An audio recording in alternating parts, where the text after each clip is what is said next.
ミネ、覚えておけ。宝の鑑定は簡単だが、人の心を見抜くのは難しい。じいちゃん、誰にはめられたのか教えてよ。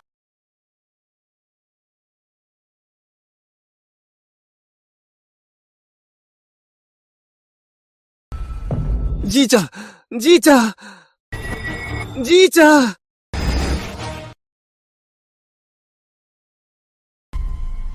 またじいちゃんの夢か。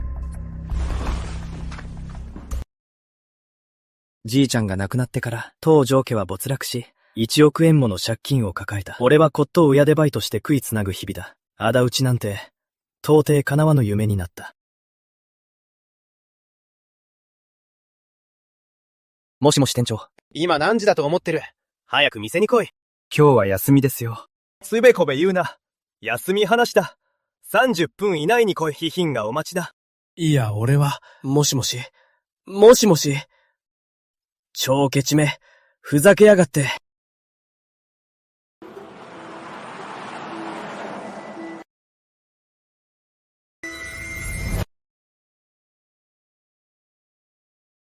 南原若菜。昔、南原家と運だけ、そして東条家は曽原氏の骨董会で三つどもえだった。そのごじいちゃんが死んで、うちは破産し、その二家に東条家の財産を食い荒らされた。ミネ、早く来て南原さんに挨拶しろ。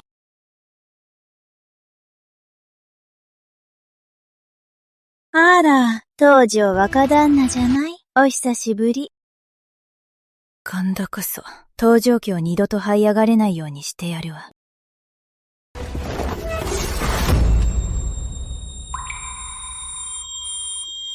南原さんが話しかけてるんだぞ。まだ自分が若旦那だと思ってるのか。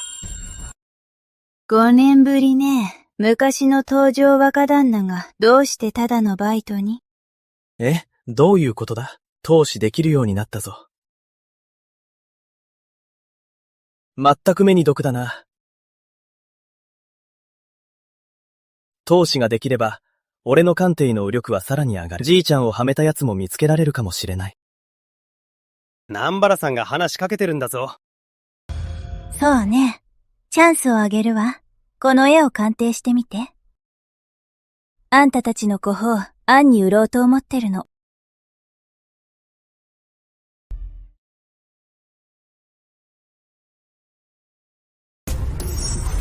この絵、おかしいな。まさか鑑定する勇気もないの？ほんと、おじいさまの自慢の孫ね。正月には乗らないよ。鑑定して欲しければ鑑定料を出せ。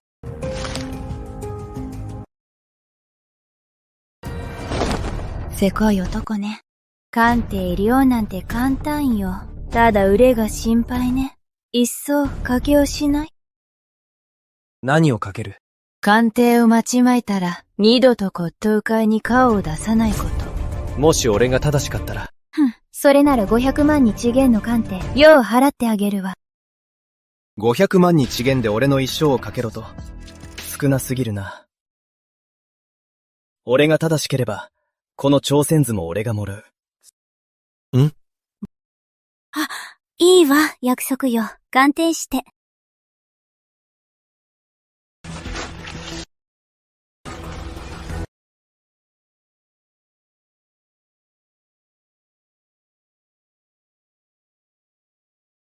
どうなの？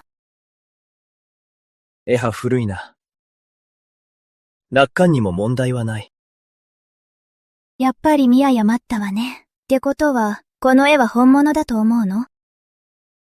喜ぶの早いぞ。これが本物だとは一言も言ってない。この絵派新潮の様式で、楽観には明朝の画家、松本朝日の印画をされてる。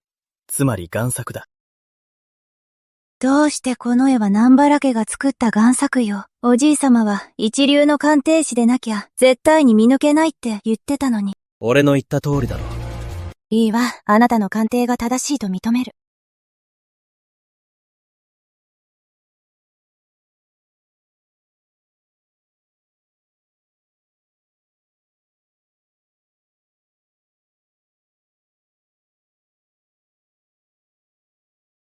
もしさっきの投資がなくて、鑑定を間違えてたら、俺の人生は終わりだった。昔じいちゃんが罠にはめられたのも、絶対に南原家が絡んでるはずだ。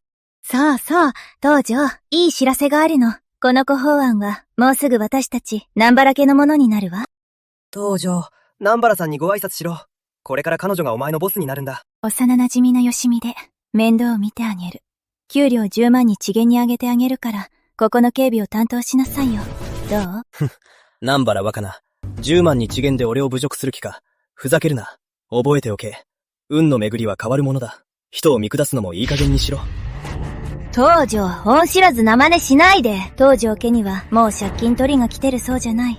今ひざまずいて謝るなら、さっきのことは水に流してあげるわ。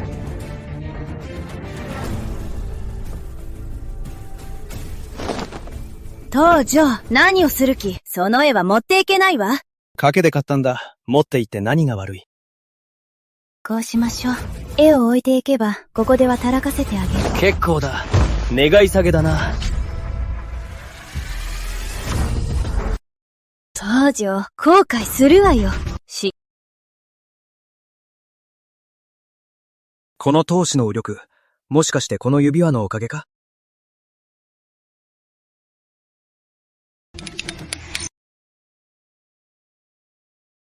この指輪、収納空間まであるなんて。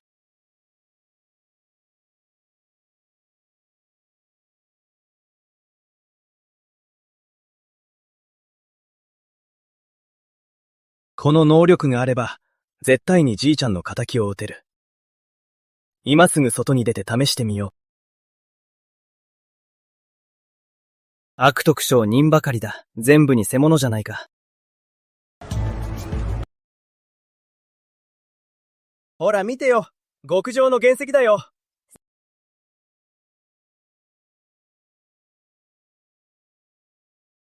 親父さん、これいくら？まだ手つかずの石だ。買うなら3000円でいいよ。よし、買おう。払ったよ。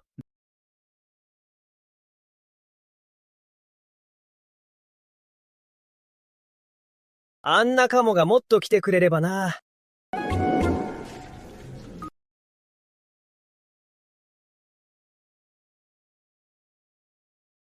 いらっしゃいませ。ここで原石のカットはできる？はい、できますよ。お客様、騙されたのかもしれません。この石は質が悪くて、翡翠は入っていないと思います。カットはおすすめしません。忠告ありがとう。でもかけてみたいんだ。諦めきれないなら、切らせてあげなさいよ。若者は痛い目を見ないとわからないのよ。一攫千金の夢ばかり見てるんだから。この人は。あ、こちらは、私のことも知らないで、石掛けをやってるの？私は北条石掛け会で、ナンバー3の腕前、紅玉ねえよ。すごいのか。今日は見込み違いだったな。なんだ？まだ納得してないの？あんたみたいな人は山ほど見てきたわ。生意気な奴を懲らしめるのが好きなのよ。石掛けは運の要素も大きいけど、その端材には何の希望もないわ。じゃなきゃとっくに誰かに買われてるはずよ。大口を叩かない方がいい。恥をかくことになるぞ。恥をかく？そんなの信じないわ。もし私の見立てが間違ってたら、土下座して師匠と呼んであげるわ。いいだろう。どうやら今日は、ただで立派な弟子が手にはいりそうだな。小僧、調子に乗るなよ。石掛けは誰でもできるもんじゃないんだ。職人さん、片側に窓を開けて、原石の中を見てくれ。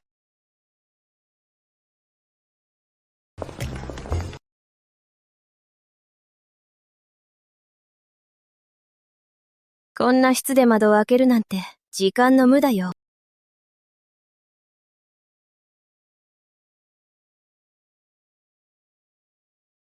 あたりだ。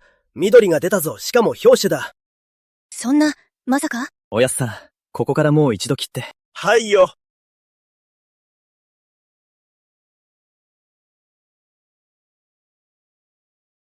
表紙翡翠だ。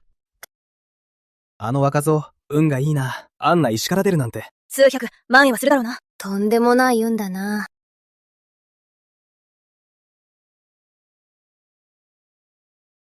おい、そこのあんた、師匠って呼ばずに帰るのか。ただの冗談よ。本気にするなんて。じゃあ、こうしましょう。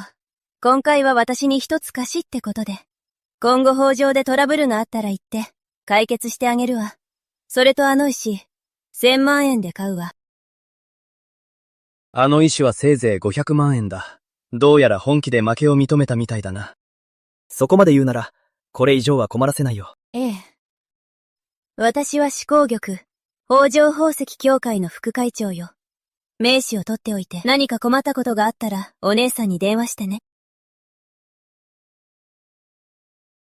今口座に1500万円ある。あともう少しで家の借金も返せる。おい、逃げる気か。50万円べ償しろ。今月で3回目ですよ。あたりやか、先月作られたばかりの安物だろ。せいぜい2000円だな。苦労して手に入れた明朝時期だぞ。50万で許してやるんだ、感謝しろ。ただの詐欺じゃない。明らかに偽物だ。お嬢ちゃん、適当なこと言うなよ。話して。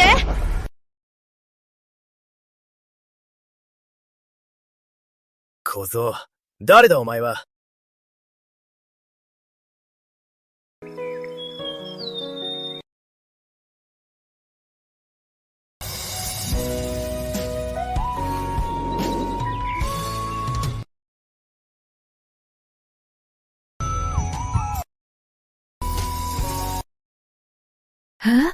そう。古田レイ、君だったのか。大学卒業以来だよね。ヒーロー気取りか。じゃあお前が払えよ。これは明朝の万歴隊長慶兵だぞ。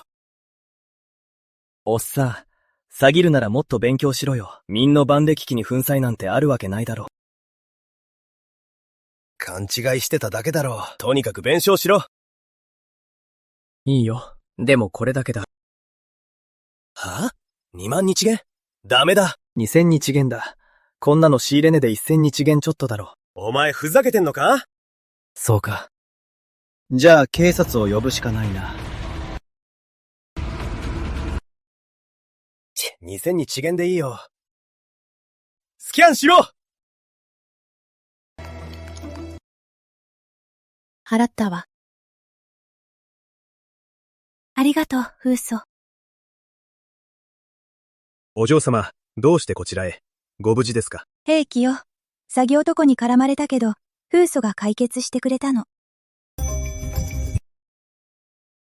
東條さん、ありがとうございます。ではお嬢様、帰りましょもう少ししたら帰るわ。キュウユウにコーヒーくらいおごらせてよ。う。かしこまりました。ですが、ご栄を。いらないわ。よくも詐欺を。我が古竹令嬢を騙すとはいい度胸だ。叩き壊せ。そう。さっきは助けてくれてありがとう。どういたしまして。僕がいなくても、君の人なら簡単に解決できたよ。今は何の仕事をしてるの？前は骨董屋で働いてたけど、悪く店が潰れちゃって、失業中なんだ。じゃあ、骨董屋を紹介しようか。いいよ、お気遣いありがとう。自分で何とかする。そういえば、今日は露店で何をしてたの？もともと天球便を買いに行くつもりだったんだけど、露店を通りかかった時にうっかり時期を奪っちゃって、詐欺男に絡まれたの。それで、あなたに会ったのよ。次からは気をつけて。骨董品の露店にはいろんな人がいるから。わかった。よかったら、一緒に天球便を見に行ってくれない？一人だと見間違いそうで怖いから。いいよ。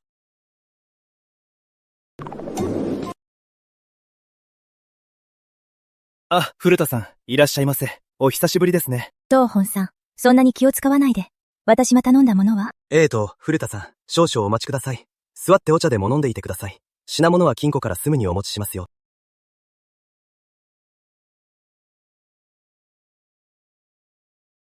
古田さん、この天球瓶をご覧ください。全体に精油が施され、色合いも均一で滑らか、典型的な宮廷の装飾時期です。店主、この天球瓶はいくらですか？これは私が海外から高値で買い付けたもので、かなり苦労しました。気に入っていただけたなら、法外な値段は言います。3000万円でいかがでしょう？そう。あなたも見て。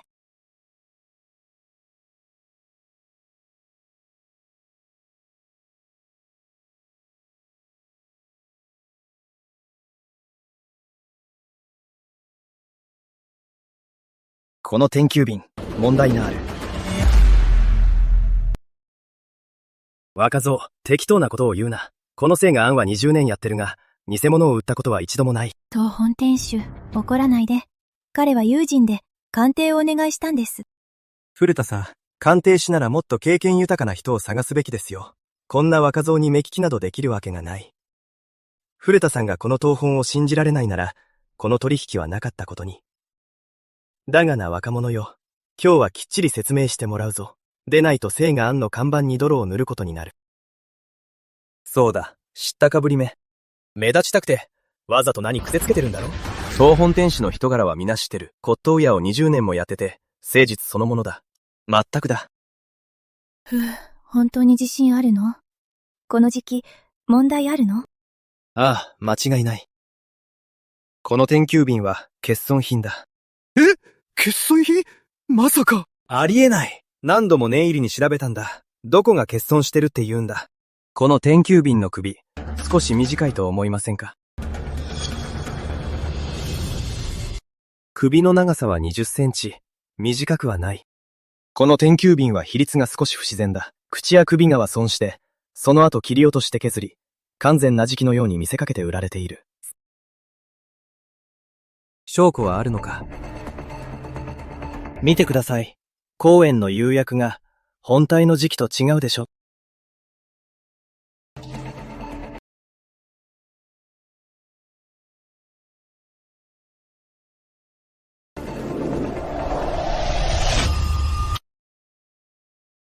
当本店主、大丈夫ですか？まさか、この公園、本当に後から補修されたものだったなんて。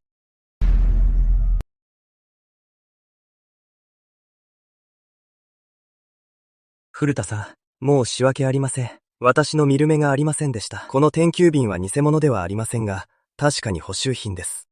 この若者、年が若いのに、こんなに目利きだとは。すごすぎる。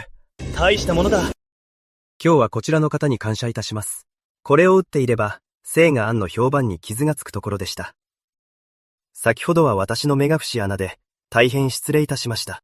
お礼には及びません。当本店主、私を恨まないでくださいよ。とんでもない。見抜けなかった私が悪いのです。古田さんを騙すつもりなど、絶対にありません。当本店主、誰にでも過ちはあります。これが補修品なら、購入は控えさせていただきます。ごもっともです。お二人とも長所をお待ちを。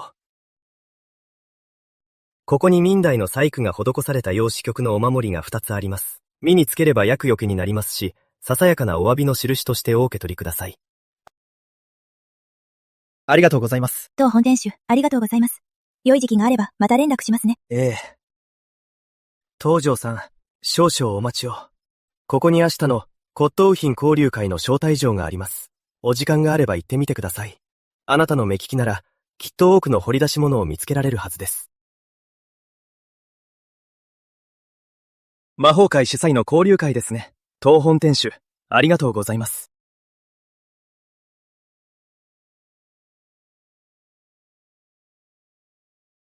東條さん、今日は本当にありがとう。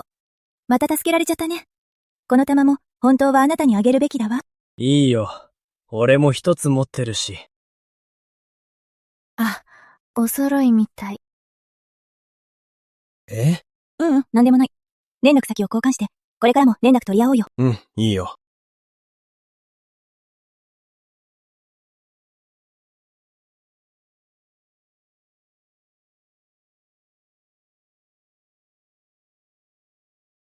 随分と賑やかね。これが骨董品交流会か。どうしてどこにでもいるの？あんたが来るような場所じゃないでしょ。お前には関係ないだろ、敗北者。いい気にならないで。昨日は見くびってたから、まぐれで勝たせただけよ。でも、本当に鑑定で勝負したら、まだまだね。その様子だと、納得いってないようだな。度胸があるなら、もう一度勝負しましょう。いいだろう。どうやってかける？この交流会で、誰が一番の掘り出し物を見つけるかでしょうだよ。いいだろう。だが元では制限する。やっぱりお金がないのね。じゃあ、元では100万円。それくらいなら出せるでしょ。掛け金はどうする？あなたがなけたら、昨日渡した朝鮮図を返すのよ。もし私たちがなけたら、勝負で買った骨董品をあげるわ。どう？いいだろう。じゃあ俺の相手は誰だ？お嬢様、私にお任せを。私は南玄閣北条支店の安守、恋川瀬伊一。お若いの、よろしく頼むよ。誰でもいい。だが立ち会い人を立ててくれ。負けてしらばっくれられちゃ困る。簡単だ。私が専門家を読んで審判を頼もう。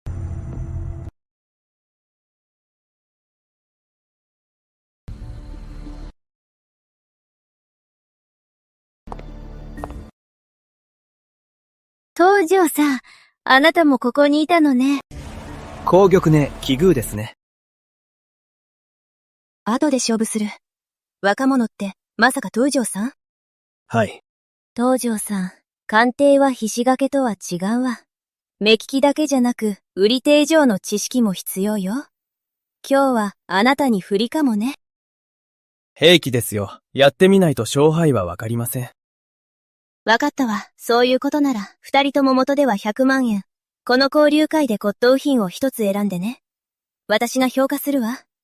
制限時間は1時間よ。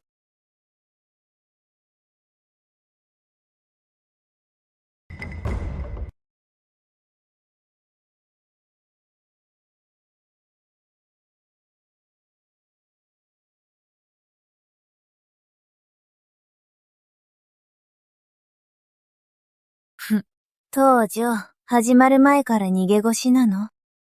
時間は1時間しかないわよ。余計な口を叩くな。あんた、この役立たず、覚えてなさい。無駄話はやめて。いいものはすぐ取られちゃうわ。兵器だ。俺の狙うものを彼女が狙うとは限らない。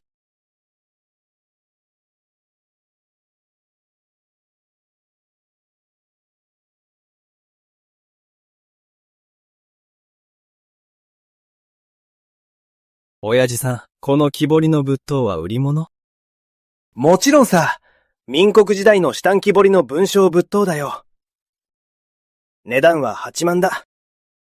確かに年代物だけど、保存状態が良くないね。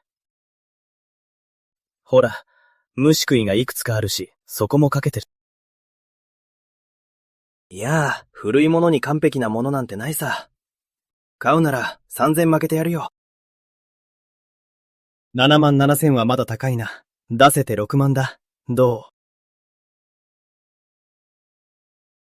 う？わかった。友達価格だ。持ってきな。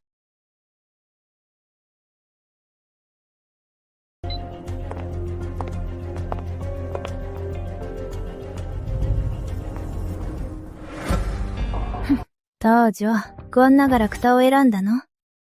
どうやら自分の負けを悟って、100万の予算を出し渋って、6万しか使わなかったみたいね。6万で何が悪い？お前を任すには十分だ。東條、負けるのを待ってなさい。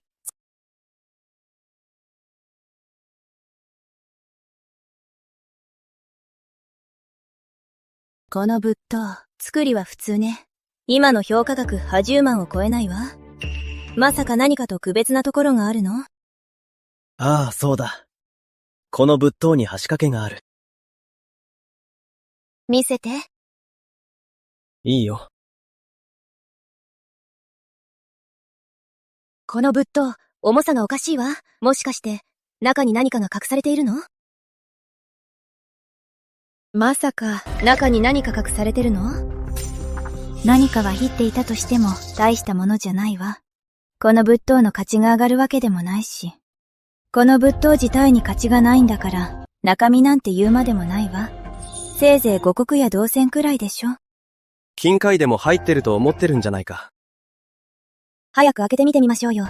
焦らないで、恋川杏樹が選び終わってから開けるよ。この仏塔には何か秘密があるはず。それに質量もあるから。こんなに重いわけだわ。この仏塔ね、入ってはいるけど、あまり期待しない方がいいよ。調べたんだけど、中身は五穀と土くれ。それに石ころ一つだ。価値なんてたかが知れてるよ。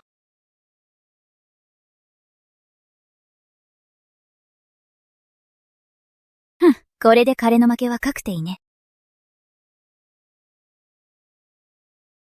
東條さん、今すぐ降参しても遅くないですよ。大きな口を叩くな。勝負はまだわからないぞ。いいでしょう、降参しないなら。紅玉さんに鑑定してもらいましょう。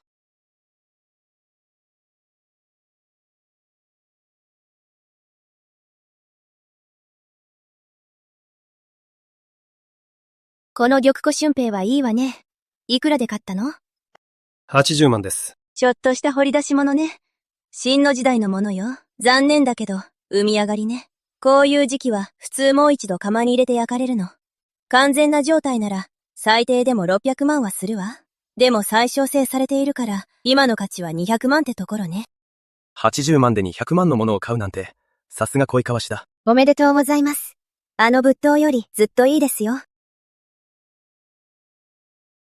紅玉さん、鑑定ありがとうございます。東條さん、まだ降参しませんか？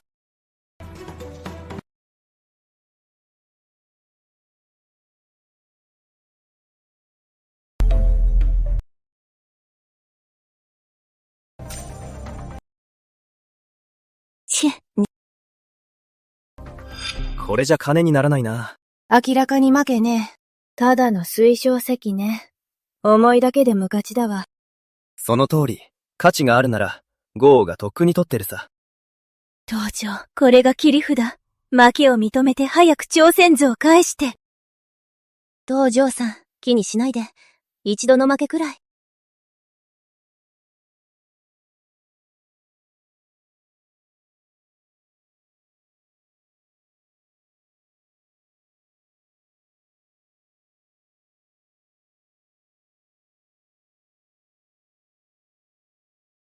紅玉ね、この凶門を見てくれ。木刀が金にならないのに、凶門に何の価値があるんだ？いいえ。これは普通の経文じゃないわ。今日雲仙寺が直筆で書いた経文よ。今日雲仙寺って誰？今日雲仙寺は最高位の高僧で、禅宗の代表的な人物よ。今日雲仙寺の書はあまり多くないから、価値も低くないわ。去年のオークションで似たような経文が出品されて、1ページ1000万日元で落札されたはずよ。1000万日元？じゃあ2ページで2000万日元じゃないか。その通り。この2ページで最低でも2000万日元の価値があるわ。これはもともと俺のものだったのに、ただの紙くずだと思って入れてしまった。なんてこった、罰当たりな。お嬢様、もう仕訳ありません。今回は私の負けです。母ちゃん、運が良かったわね。このせいか玉子春平はあなたに賠償するわ。覚えておきなさい。ずっとそんなに運が良いわけないから。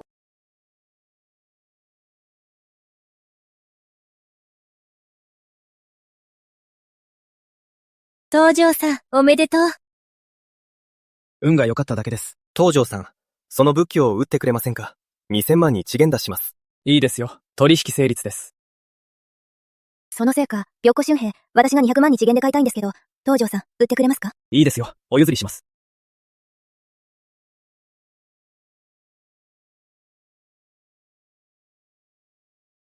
1時間足らずでに1000万日元以上稼いだ。今カードには4000万日元以上あるぞ。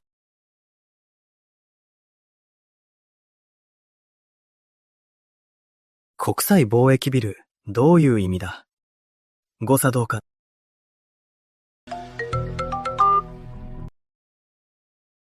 もしもし、どちら様で？東條さん、古竹の執事の福田です。今日、レオ嬢様とご一緒ですか？いいえ。でも彼女からメッセージが来ました。どんなメッセージですか？国際貿易ビルという内容です。ありがとうございます。また何かあれば教えてください。わかりました。もしかして、レイに何かあったのか？早く国際貿易ビルに行かないと。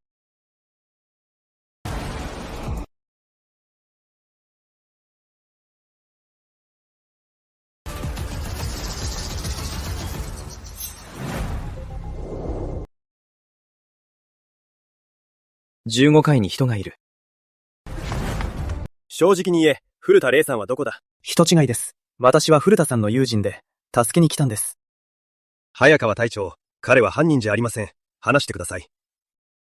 早川隊長、早くお嬢様を見つけて、安全を確保してください。ご安心を、救出は我々の義務です。まだ古田玲さんの位置が特定できていません。二手に分かれて探せ。古田さんたちは15階にいます。なぜわかった？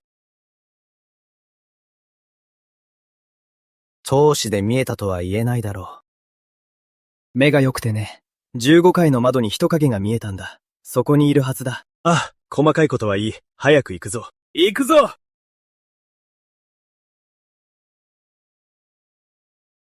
見つけた。お嬢様はここだ。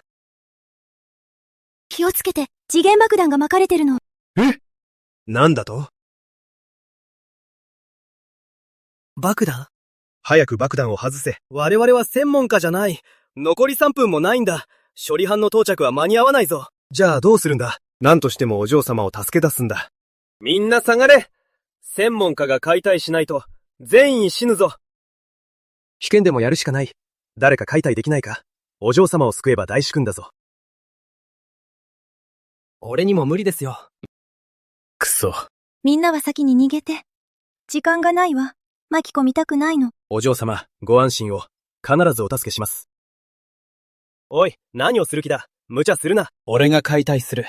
安心しろ。大丈夫だ。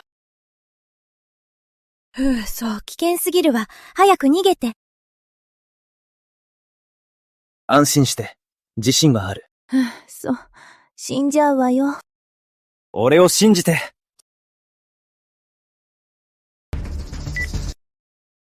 当士官邸は、実は気を見るものだ。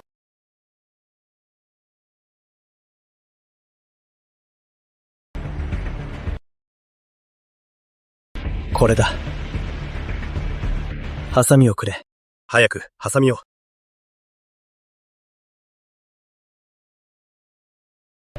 どうぞ。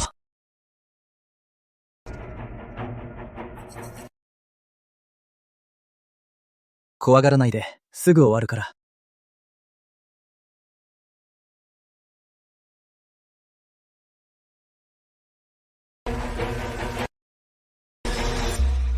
伏せろ。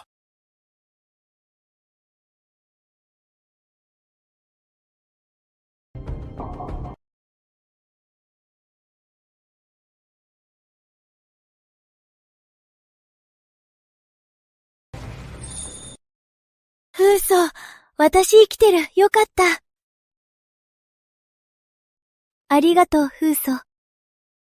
無事でよかった。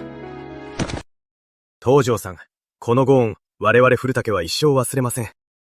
古田さんは友達ですから当然のことです。そう。今後何か、うちの助けが必要な時は、遠慮なく言ってね。東條さん、こんなすごい腕をお持ちとは思いませんでした。以前は誤解していて、もう仕分けありませんでした。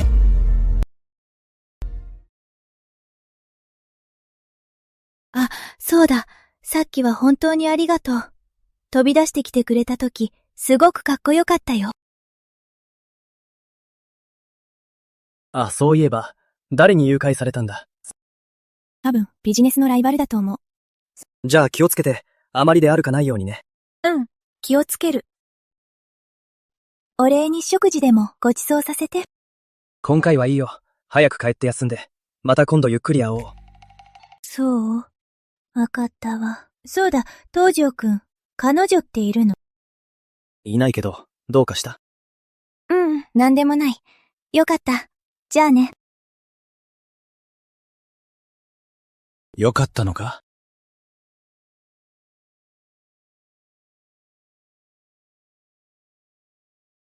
ここが最大の石展示会らしい。これで家の借金を完済してやる。お客様、会員カードをご提示ください。会員か。ドガナイトは入れないのか？もう仕分けありません。こちらは会員証体制となっております。ご興味がございましたら、登録していただければ次回ご連絡いたします。東條さん、奇遇ね。あなたも石展会に参加するの？東條さん、偶然ね。あなたも石展会に来たの？ええ、少し勉強に来たんですが、招待生とは知らなくて入れないんです。そうだったの。私に任せて一緒に入ってあげるわ。いいんですか？もちろんよ。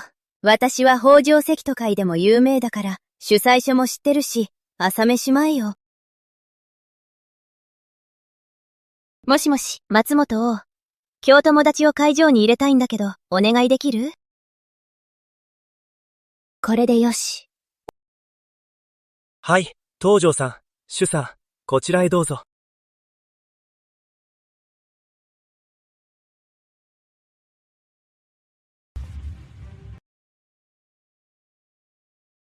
いいですね。原石がたくさんある。じゃあ、選んでみましょう。ええ、行きましょう。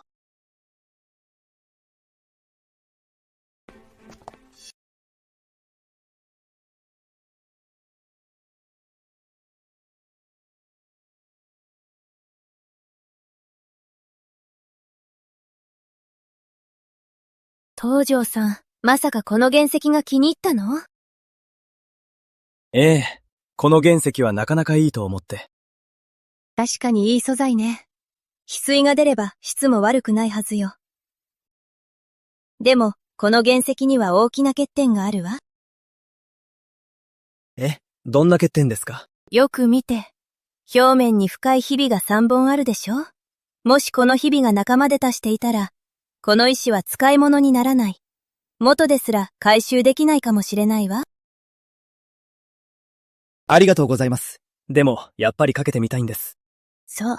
じゃあ大儲けできるといいわね。私ももう少し探してみるわ。はい。すみません。はい、お客様。この原石を買うよ。かしこまりました。こちらは580万に遅減になります。ひとまず取り置いてくれる。もう一つ選んでからまとめて払うよ。はい、承知いたしました。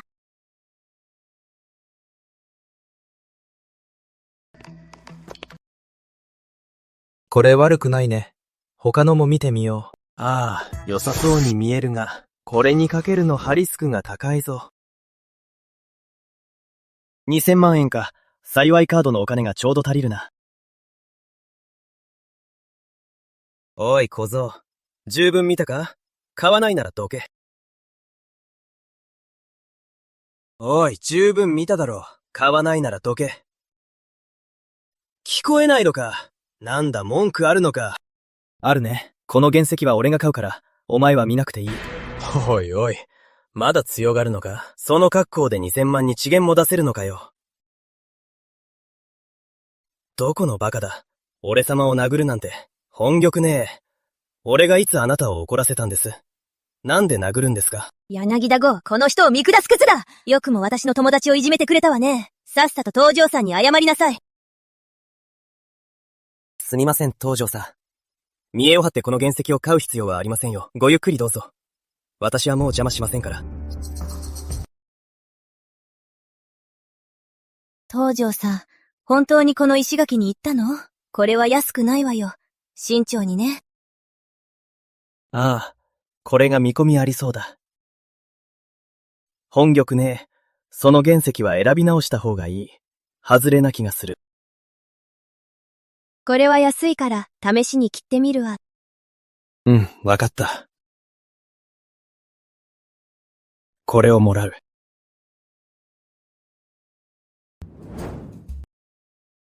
かしこまりました。お会計はこちらです。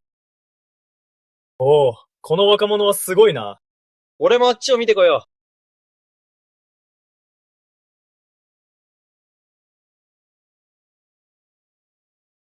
若者は衝動的ね。よく見ずに買うなんて。見栄のために割に合わないわ。2000万日元もあっさり使ったぞ。何が偉そうに。後ではずれて、金になる紙物だな。おめでとうございます、東條さん。この2つの原石はお客様のものです。今すぐカットしますか？ああ、2つとも切ってくれ。かしこまりました。それでは原石をカットエリアへお運びします。頼む。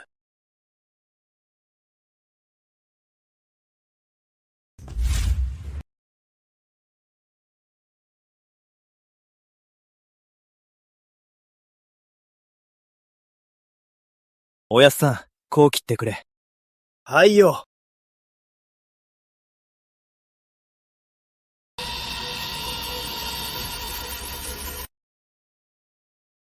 わあ、緑だ。この翡翠は水種はいいが、ヒリが多いな。そうでなければ、1000万円以上はするぞ。まったくですね。どうやらこの石は元が取れないわね。売るつもりはないさ。580万円で、これだけ大きな翡翠が買えれば十分だ。石博打は誰にでもできるものじゃない。東條さん、勝負しませんか？どうやって？俺もさっきに1000万に地限で石を買った。どちらの石の価値が高いかで勝負だ。掛け金は負けた方が自分の石を相手に渡す。どうだ？お、それは面白い。そういえば柳だし、前回波状区に次元の石を引き当ててたわね。さっきあそこで随分吟味してたからな。絶対の自信があって勝負を挑んだんだ。東條さん、あいつまた調子に乗ってるわ。気にしないで、後で私が懲らしめてやるから。いい。その勝負、受けて立つ。よし、まずは俺のから開けてくれ。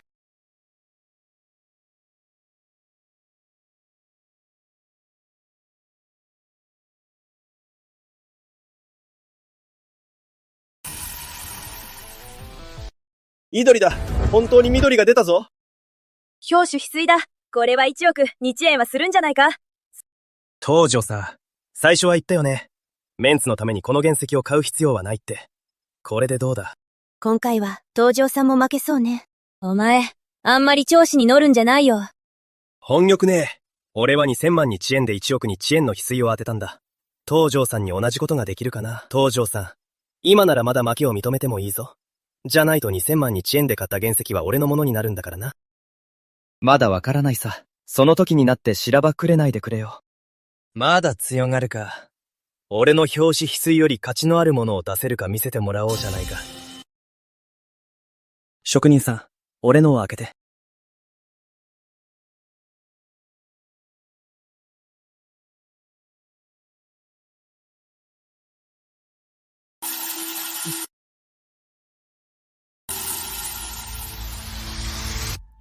当たった！全面緑だ！ガラス種翡翠だぞ！うわ、マジかよ！夢のまた夢だな！おお、儲けじゃないか！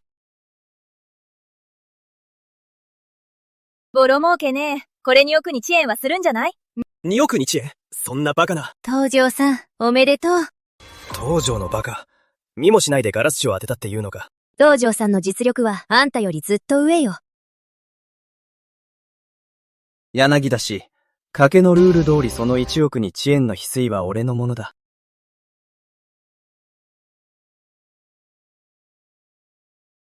2000万に遅延でガラス種？ダメだ。私もあっちに行ってみる。すげえ！あっという間に石がこんなに減ってるぞ。これは俺のだ！早く早く！これ私に！私も！この石は俺のだ！これか！東條店主、この石は2つとも私が買おう。3億に遅延だそう。周店主、東條さんは私の友達よ。このガラス種翡翠は傷一つないの。もう5000万は上乗せしてよね。わかりました、紅玉ねえのか。立てないわけにはいかない。ならば3億5000万出しましょう。東條さん、いかがですか？いいでしょう。周店主にお譲りします。取引成立ですね。紅玉ね、今回はありがとうございました。お安いご用よ。待ってて、私も石を切ってくるわ。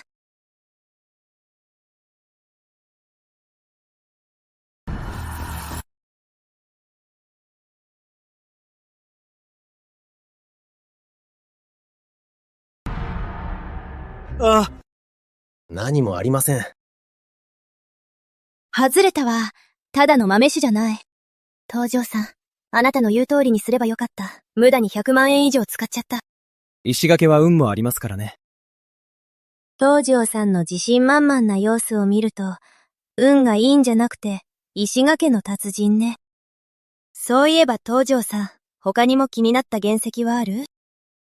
さっき原石を選んでいたとき、C26 番の原石に気づいたんです。なかなか良さそうでしたよ。信じるなら試してみてください。C26 ね。わかった。今すぐ見に行ってみるわ。はい。よかった。まだあった。この石には黒線がある。もし仲間で神道していたら、翡翠の品質は落ちるわね。まあいいわ。たった300万円だし、かけてみましょう。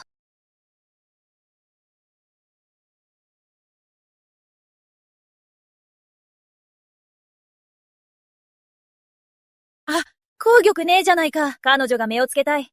死なら、大儲け、間違いなしだ。でも表面に黒線があるぞ。中まで浸透してそうでダメっぽいな。まさか紅玉ね。今回は大外れか？達人だって神様じゃないからな。リスクのない石掛けなんてないさ。まったくだ。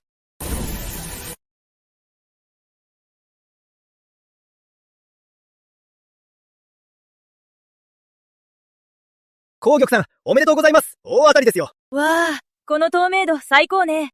私に見せて。おめでとう、紅玉姉さん。さすがプロだな。これでまた数千万円は確実だな。本当にお見事です。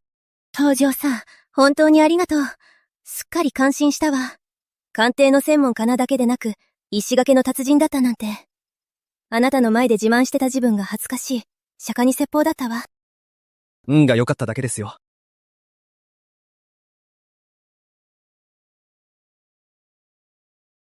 これで家の借金が返せるな。言っただろ、この絵はおかしい。買い取れないね。そんなはずはない。先祖が命がけで守ってきたもので、もう100年近く家にあるんだ。この美人公は美術館にあるんだ。これが本物なら、美術館のは何なんだ。美術館のやつが偽物かもしれないだろ。ありえないね。美術館のは専門家の鑑定泉だ。偽物なわけないだろう。そうだな。模写としては悪くない。50万でどうだ。50万じゃ少ない。もう少し足せないか。これじゃ手術代にもならないよ。なら仕方ない。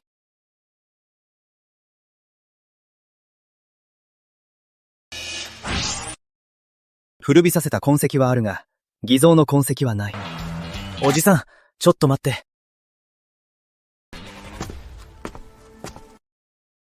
おじさん、その絵はどこから？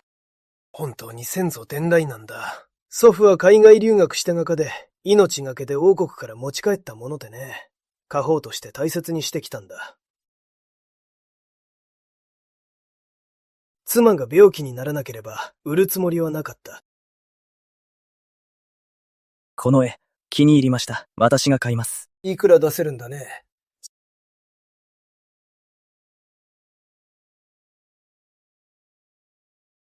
500万円でどうですか？本当かね。騙しているんじゃないだろうね。安心してください。口座はありますか？今すぐ振り込みます。あるよ。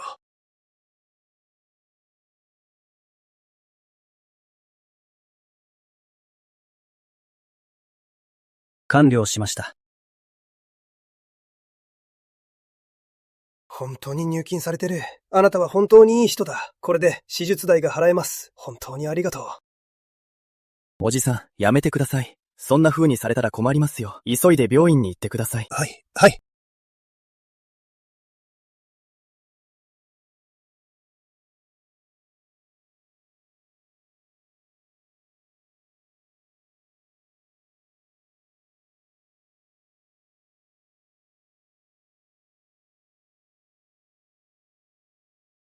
美術館のものと全く同じだ。模造品だとしてもここまでは無理だ。時間があるときに金城美術館に行かないとな。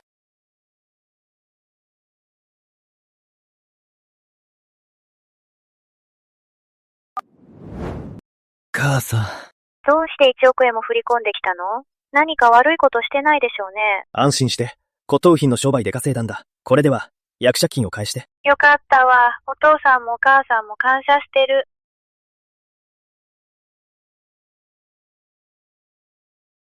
これで家の借金は片付いた。次はおじいちゃんのことを調べないと。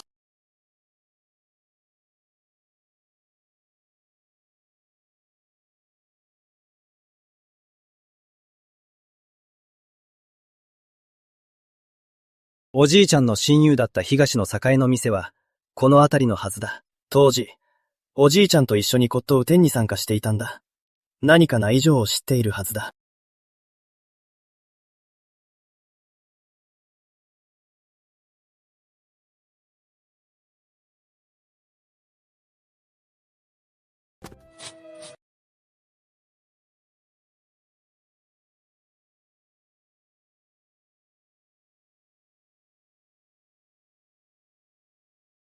君を。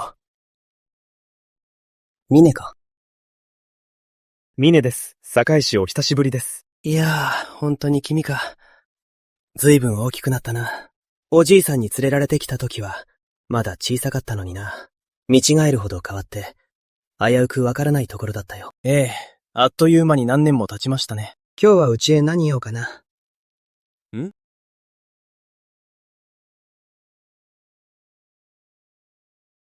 堺市、これはさっき買った陶器なんですが、年代物のようなので、洗浄をお願いしたいんです。これを修復するのかい。機械ユガタイドの奥まで染み込んでいるぞ。はい、堺市詣でなら安心してお任せできます。そうか。そうか。この陶器の洗浄と修復には、数時間はかかるだろうな。大丈夫です。急ぎません。今日ここに来たのは、別の理由もあるんです。堺市、おじいちゃんの当時の真相を教えてください。ミネ、あれから随分経つ。私もよく覚えていないんだ。エイ氏、あなたは祖父の生前一番の親友でした。あんな風に理不尽に死んだのを、黙って見ていられないはずです。何か知っているんでしょう。お願いです。教えてください。なぜそこまで固執する？真実を知る方がかえって苦しいこともあるんだ。エイ氏、お願いです。真実を教えてください。すべてお前のためを思ってのことだ。お前が十分な力をつけたら、私の知っていることをすべて話そう。どうなれば力があると言えるんですか？少なくとも南原家より強くなることだ。南原家。ということは、祖父は南原家に陥れられたんですか？もういい。お前の眼力が私を超えたら、教えてやろう。わかりました。約束ですよ。私は毎日骨董品と向き合っているんだ。この小僧がいくらすごくても、私の反省の経験には及ばない。じゃあ、今すぐ勝負しましょう。ずいぶん急ぐんだな。いいだろう。どうやって勝負する？この陶器は私が1000円で買ったものです。これの年代鑑定と価値の評価をして、どちらが正確か見てみましょう。この陶器は姿がはっきりしないが、そこまで言うなら、お前の眼力を試してみよう。この陶器は石器時代に酒を飲むのに使われた陶器のようだな。形が少し奇妙だ。数千円から数十万円の間だろう。ミネ、お前はどう思う？私はこの陶器が行商文化のもので、今から5、6千年前の国宝級の文物だと思います。価値は少なくとも、1000万円から下りません。1000円で国宝を拾うだと？でたらめを言ってるな、本当に。異想天外だ。ミネ、その判断にはどんな根拠があるんだ？昔と書簡でに、多模様の壺を見たんです。その説明では、行商文化だと。チェ、なんだと思ったら、ただの頭でっかちかよ。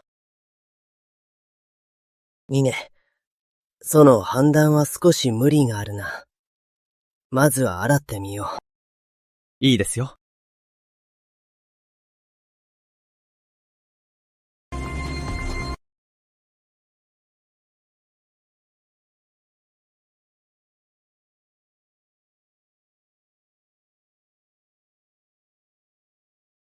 この国際の漁網文様、本当に行商文化のものかもしれない。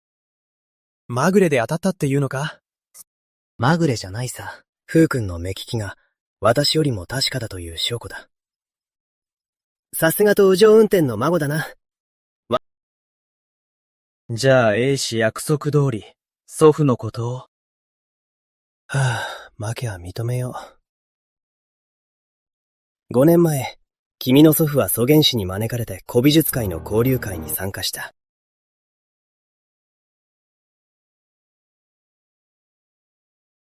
東条氏、これを見てくれませんか？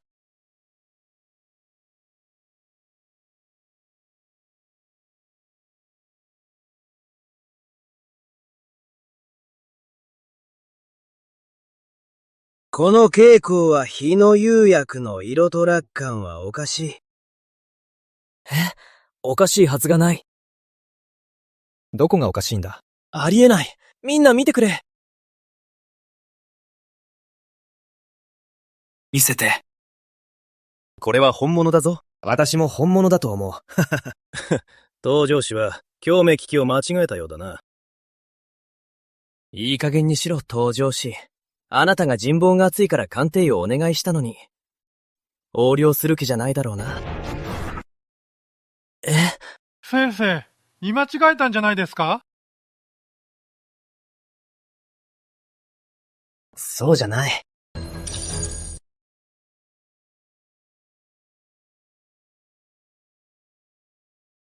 ああ、そのゴマもなく、祖父は病で亡くなったんだ。誰の罠ですか？祖父が間違えるわけない。ああ、私も金が間違えるとは信じられん。当時利天生が持っていた蛍光愛は、確かに本物だったからだ。どういう意味ですか？ずっとわからなかったが、後になって気づいたんだ。君の祖父が見たものと、千門家が見たものは別物だったのだ。現場には蛍光愛が2つあったのだろう。祖父が見た本物の蛍光愛が、利天生にすり替えられたと。いや、利天生にはその技術はない。あの蛍光はヒーハミナの目の前にあった。メディアも大勢いて、利天生がすり替えるのは不可能だ。じゃあ誰が？海上二馬さんという大道芸人がいた。参戦の妙味の達人だ。展示会が終わった後、彼は蘇原市を去った。彼がすり替えたと、私は睨んでいる。馬さんか。誰の指示だ？断言はできないが、何件家が関わっているだろう。馬さんと南元王の南元真一が親しげに、少しは話しているのを見た。やはり南元家が絡んでいたか。祖父の仇は必ず撃つ。峰、早まるな。今の南元家は侮れないぞ。骨董迂回で大きく成長し、蘇原市だけでも十数店舗ある。正面からぶつかって火の粉をかぶるな。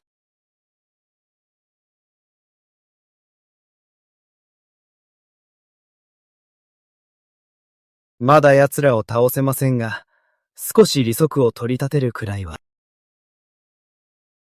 兵士、ご安心を。無謀な真似はしません。慎重に動きます。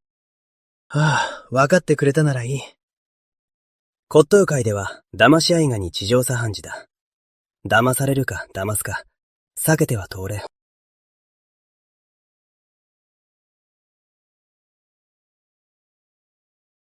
東條さん、東條さん。どうした？悪かった。さっきは見くびってたよ。ああ、気にしてないよ。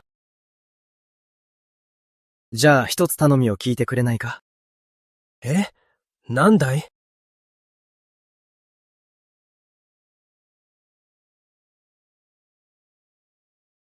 ここは南原家の新しい骨董店か？いらっしゃいませ。どうぞ中へ。ご主人、名家の子が降りたいんだが、買い取れるか？子が？それならいいところに来ましたね。この南原閣は、一番の骨董店ですから。さあ、絵を見せてください。自分で見てくれ。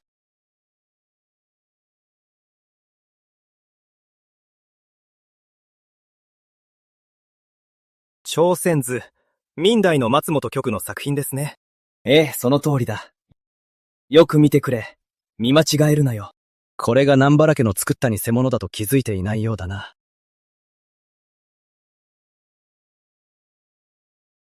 この絵は素晴らしいですね。構図が雄大で、画面は照写で秀逸、出力は力強く、奥深い情緒があります。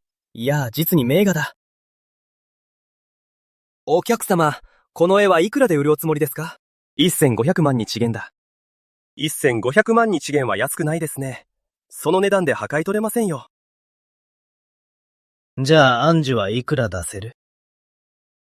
500万日元ではいかがでしょう。この松本局は知名度が低いので、値段は上げられません。そんなに安いのか。おい、500万日元なら俺も欲しいぞ。おい、そこのあんた。ルールも知らないのか。冷やかしに来たのか？誰か来て、この若造を追い出せ。おい、じじい。こんな騙し方があるかよ。ルールはともかく、人を騙すのは間違ってる。ガキにはわからん。これは駆け引きだ。早く追い出せ。おい、話せ。話せよ、こんな店こっちから願い下げだ。自分で出ていく。おい、そいつに売るな。俺が1000万日元出す。ああ、お客さんどういうことですか？まあ焦らず話し合いましょう。あんたが500万、あの人が1000万なら、あんたならどっちを選ぶ？お客さん、まだ交渉中ですよ。こうしましょう。1100万出しますよ。もう少し出せませんか？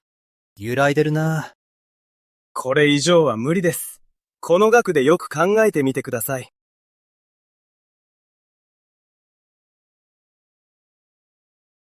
まあいい、売りましょう。よし、少しおかけください。すぐに送金します。この絵は最低でも1500万で売れる。400万の利益が出るぞ。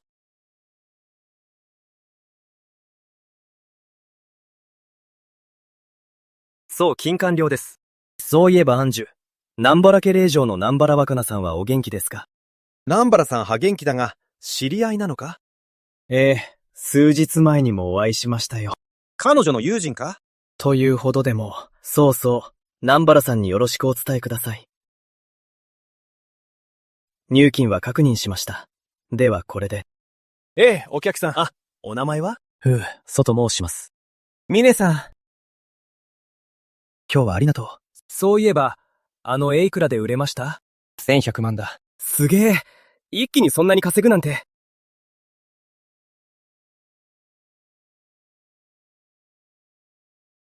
100万振り込んだよ。手間賃だ。ありがとうございます、峰さん。そういえば、絵は偽物ですよね。絶対偽物だ。本物ならあんなに安く売らないでしょう。どこで仕入れたんですか？本物そっくりでしたよ。あの絵は南原家が模写したものだ。南原若菜が賭けに負けて俺の手に渡ったのさ。マジかよ。つまり、南原家が模写した絵で南原家の人間をはめて、本物の値段で偽物を買わせたってことですか？まあな。お見事です。南原家がこれを知ったら怒り狂うでしょうね。あ、峰さん、待ってください。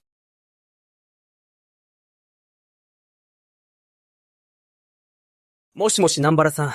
あ、お邪魔ではありませんか。小安樹、どうしたの？骨董店で何かあった？先ほど店に搭乗報というものが来まして、あなたを知っているとよろしく伝えてくれと言われました。何ですって？搭乗報？あいつ店に何しに来たの？明朝の絵を売りに来ました。明朝の絵？まさか朝鮮図じゃないわよね。おや南原さん、ご存知でしたか？その朝鮮図です。いくらで買い取ったの？ええ、大した額ではありません。1100万日元です。何ですって？ 1100 万日元？はい。あなたのお知り合いとは知らず、少し安く買い叩きました。バカ者。その絵は私たち南原家が作った偽物よ。それを本物だと思って買い戻したの。え？今すぐその絵を持って南原家に来なさい。はい、承知いたしました。事情はこうです。あいつはそうやって値切って、朝鮮図を私に売ったのです。さすが搭乗運転の孫だ。少しは腕があるな。おじいさま、なんであいつを褒めるの？あいつはずっと私に逆らってきてるのよ。絶対に懲らしめてやるんだから。結局はお前のせいだ。お前が絵を取られなければ、その後のことは起こらなかった。やるなら徹底的にやれ。ボロを出すな。お前は先に出ていけ。道場運転。お前が言ってもう5年になるとはな。あの時のことは、自分自身を恨むんだな。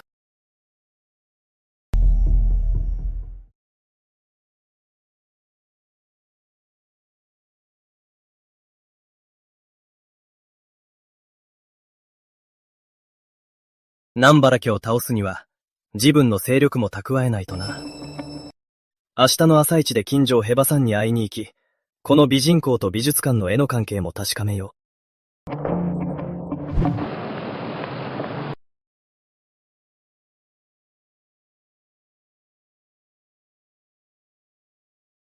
これも本物だ。俺の持っている絵と全く同じだ。隅野の歌まで寸分たがわない。一体どうやったんだ。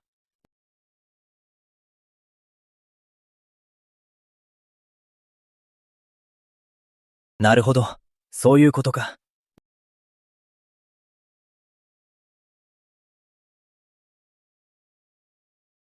信じられない。まさに神業だ。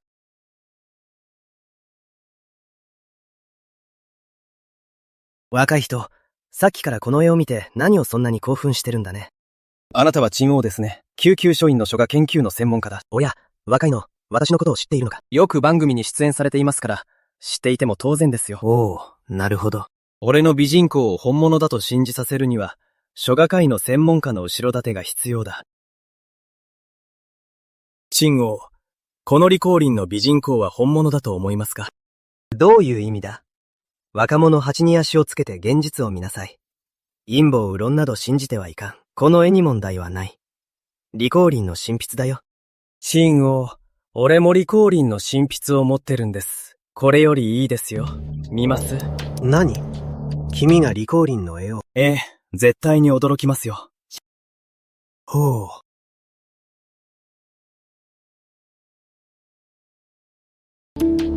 君、見かけによらず適当なことを言うね。これは李光林の美人公じゃないか。本物はあそこの展示ケースの中だよ。救急書院と君で1枚ずつ持っているとでも？しかし、この絵派実によくできている。ありえ、こんなことが。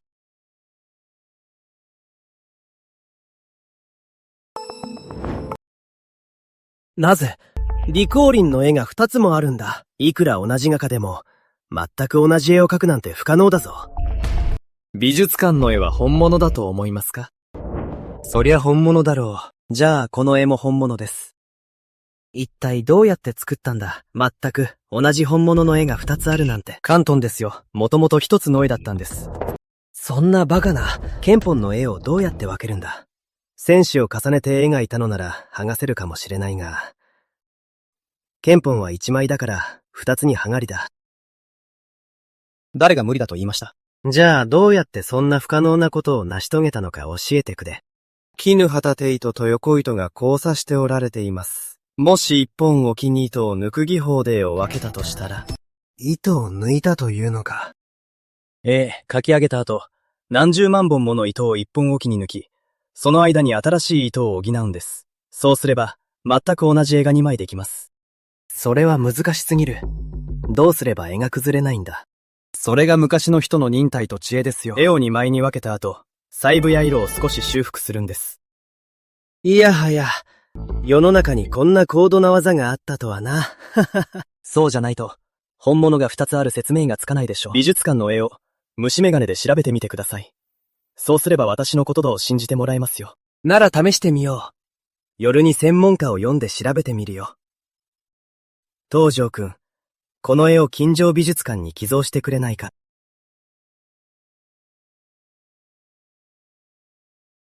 陳王、これは買ったものです。今は寄付する気はありません。誤解だよ。無償とは言ってない。美術館が買い取ることもできる。では、考えておきます。館長を紹介しよう。この絵を見てもらえば、価格交渉もしやすい。ええ、いいですよ。どうぞ。文座。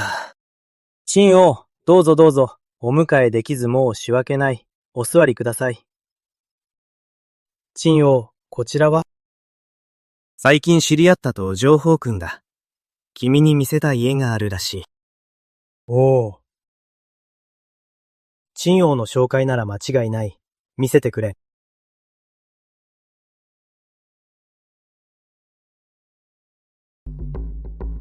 君、美術館に本物がなければ、すり替えられたと疑うところだ。長官長、これは本物です。君、その言葉の意味がわかっているのか。文山、東条くんの言うことは本当だ。なんだって？少し待っていてくれ。展示室を見てくる。文山、勘違いしているよ。この絵も展示室の絵も、どちらも本物なんだ。そんなバカな。この2枚の絵は本題一筆でしたが、一本抜きの技法で2つに分けられたんです。一本抜き？そんな魔法みたいなことが？大げさだな。ありえないことはない。展示室に特製のルーペがあるだろう。その絵を運ばせて見比べればわかることだ。陳王の言う通りですね。すぐ手配します。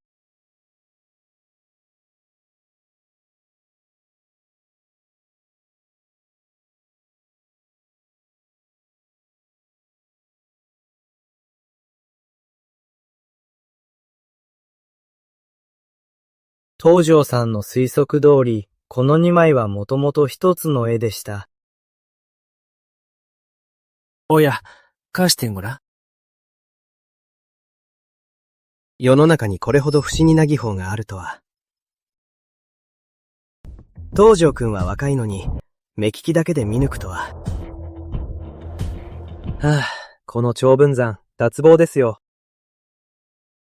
私は運よく当てただけですよ。東條さん、この美人香を美術館に譲っていただけませんか？買い取らせていただきます。いいですよ。お話ししましょう。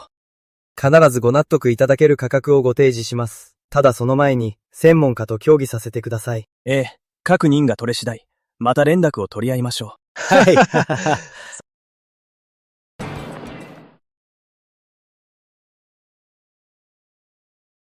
東條さんですか？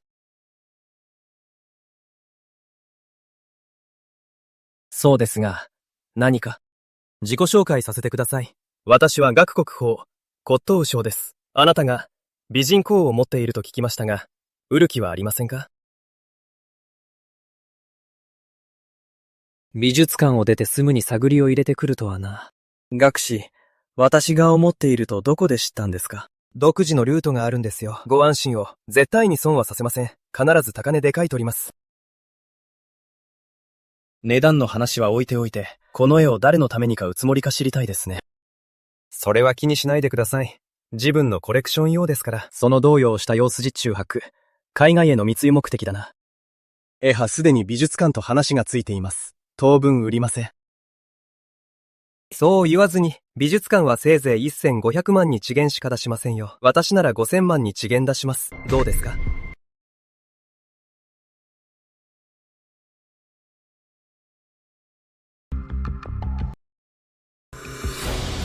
学士祖父の教えなんです。商売を逃しても、歴史の罪人にだけはなるなと。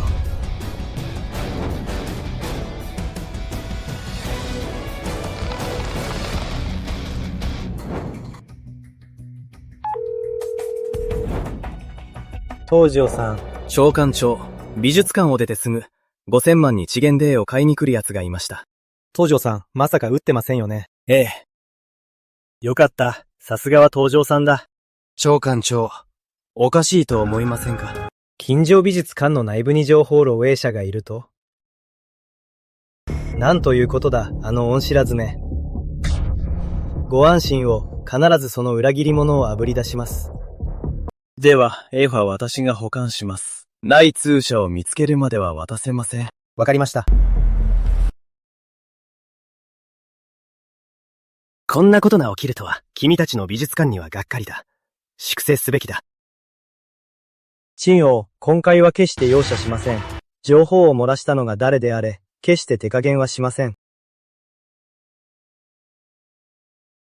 もしもし、通報をお願いします。あ、東條さん、お待ちしてました。どうぞ。情報漏洩者が捕まったと聞いて、来たんです。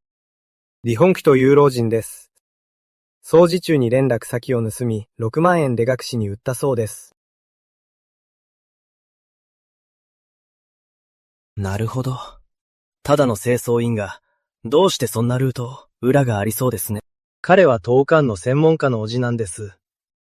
ですが二人ともすでに警察に拘束され、文化財密輸の捜査が進んでいます。それはよかった。いやはや、今回は本当に感謝いたします。あなたのご忠告がなければ、どれほどの文化財が海外へ流出していたことか。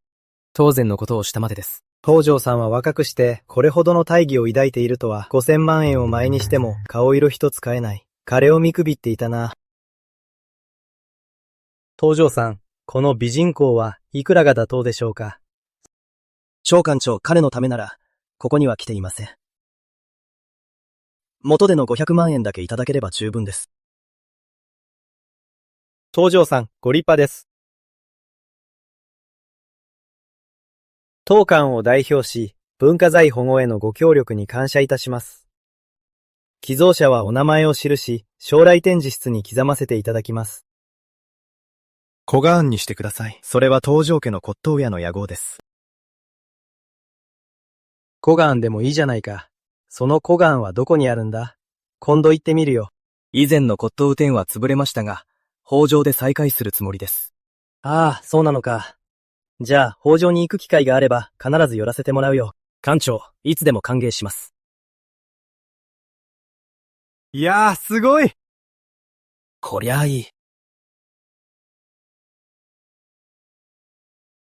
三銭の妙義か。お姉さん、この人の名前知ってる。すごい手品だね。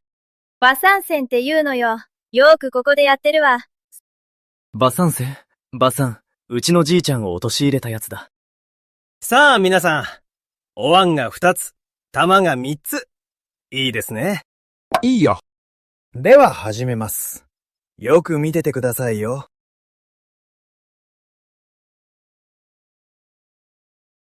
さあ、この玉はお椀の中でしょうか？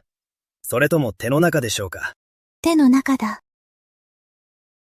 あれ？ないぞ。手の中にない。この馬さんの手際、大したもんだ。あの時みんなの目の前で蛍光杯をすり替えられたわけだ。当指能力がなきゃ、俺も気づかなかった。ここですよ。玉があると言えばあるのか。すげえな。ないと言えばない。私の言うことを聞くんです。はは、納得いかないなら試してみませんか？1回100円、もし当てたら1000円お支払いしますよ。ま、遊びだと思って楽しんでいってください。俺がやってみよう。俺がやってみるよ。よし、先にお題を。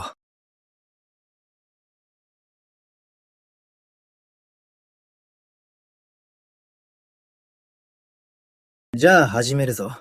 よく見てろよ。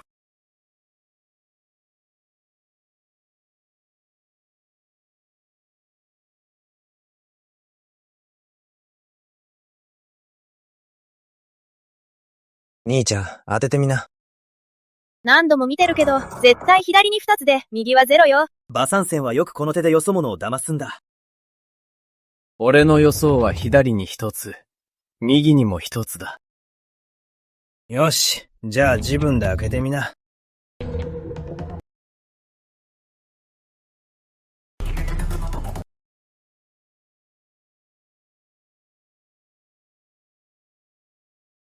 どうやら当たりみたいだな。馬三線が失敗した。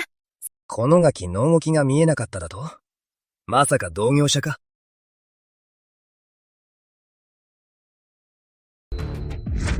当たったぞ！すごいな、この兄ちゃん。うわぁ。どうですか？当たりだ。一戦に違えんやろ。手品がチートに勝てるわけないだろう。師匠の手加減のおかげですよ。お金は結構です。ははは、そうかい。みんな、散った散った。今日の芸はこれでおしまい。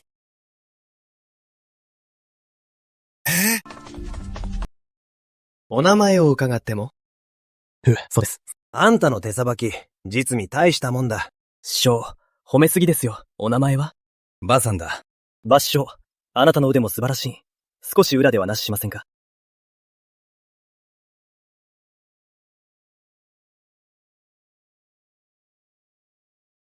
ウーさん、店を変えませんか？この金城グランドホテル、はたかすぎますよ。大丈夫。大した額じゃない。ここは僕がおごります。おう、アルタカは爪を隠すってやつですか。一食数十万に次元の食事が大した額じゃないなんて。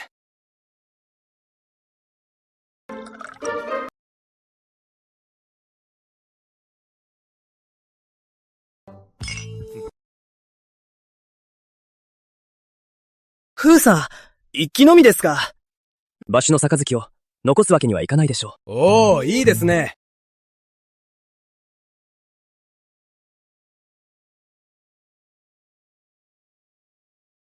こいつを酔わせて、手品の秘密を吐かせてやる。さあさあ、もっと飲んで！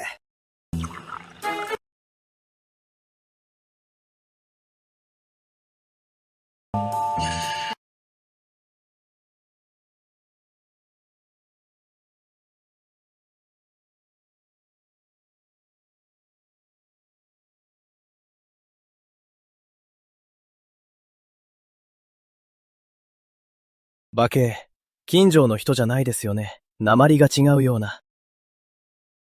俺か。俺は蘇原市の出身で、近所に来て2年になる。へえ、どうして近所で人旗あげようと。揉め事から逃げるためさ。昔、蘇原市でちょっとしたトラブルを起こして、ここに逃げてきたんだ。ほう、どんなことか聞いても。大したことじゃない。頼まれて蛍光愛をすり替えただけさ。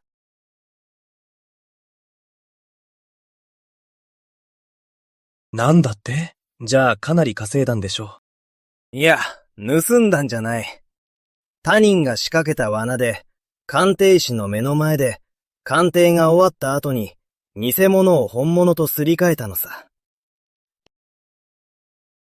その鑑定士は誰かの恨みでも買っていたんですか？そんな目に遭うなんて。南原家って知ってるか？南原真一の恨みを買ったらしい。東条運転を懲らしめるつもりが、あいつは器が小さくて勝手に噴死したんだよ。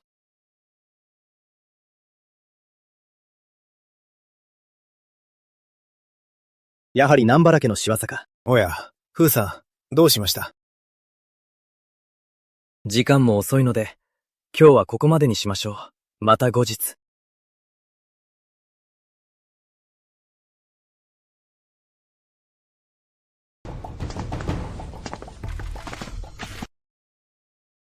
お前がバサンか？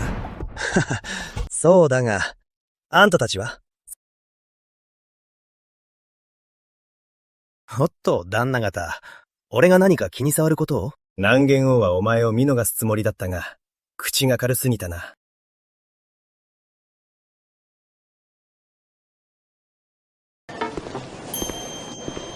ふうさん、迎えはいらないと言ったのに。この前ご馳走するって言ったのに近所に行っちゃったでしょ？今回は逃がさないわよ。あなたにご馳走するのは本当に大変ね。お嬢様をこんなに待たせたんだ。今回は俺がおごるよ。次は君のおごりで。いいわよ。行こうか。ふうさん、今回近所に行った時、近所美術館には行った？行ったよ。どうして？近所美術館の美人公がニュースになったのよ。昔の人が全く同じ絵を2枚も描けるなんて思いもしなかったわ。そんなに早く情報が伝わるとはな。美人公は子があんのものらしいわ。私、そんなことうてん聞いたこともないけど、機会があればお近づきになりたいわ。ちょうどいい。君に頼みたいことがあるんだ。何？骨董店を開きたいんだ。どこか譲渡に出てる店舗を知らないか。心当たりがあるわ。明日案内する。そういえば、伊勢の名前は決めたの。小がんだ。え？あなたが美人公を近所美術館に寄付したの？そうだよ。東条、なんで早く言ってくれなかったの？叱れなかったからね。東条、本当にすごいんだね。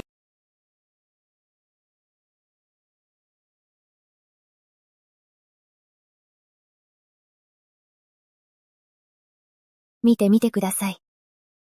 李さん、いくらで譲ってくれますか？古田さんの紹介ですから、譲渡費は300万円、中野骨董品は400万円、合計700万円です。わかりました。契約しましょう。本当にありがとう。おかげで安く買えたよ。もう、私に遠慮なんていらないって。おじいさま、最近のニュース見ましたか？どうした？見てください。金城美術館に全く同じ美人公が2枚も展示されていて、寄付者はなんと、このあんなのです。東条の小僧の仕業のようだな。このまま調子に乗らせておくわけにはいきません。あの小僧、東条家を再興するつもりらしいな。それなら今回は、徹底的にやってやろう。おじいさま、何かいい考えでもあるのですか？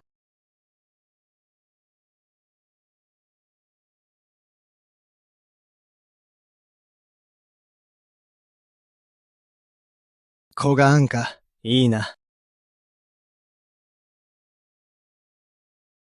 おじいさん、大丈夫ですか？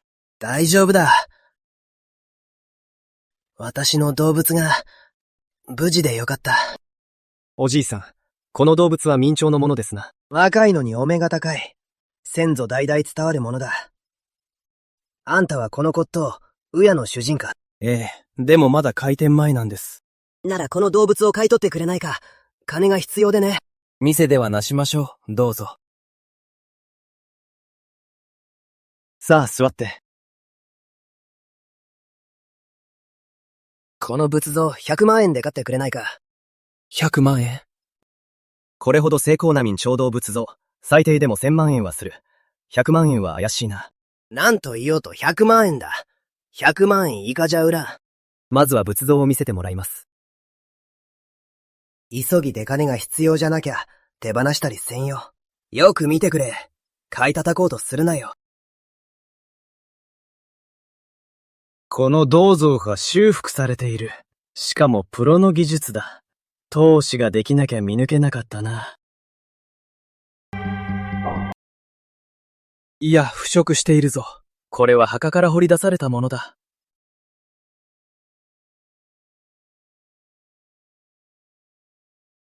おじいさん、この仏像は本当に先祖から伝わったものですか？ええ、先祖代々伝わるものです。もう何百年も経っています。まだ嘘をつくのか。S308、これは美術館の管理番号だ。おじいさん、本当に100万円で売るんですか？100万円だ。1円でも負けられないよ。よし、買いましょう。一体何を企んでいるのか見せてもらおう。当品処理かそれとも俺への罠か。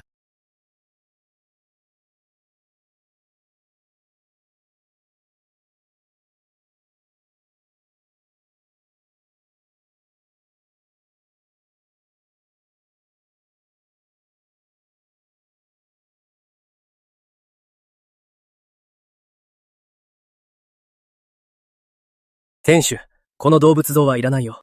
はいよ。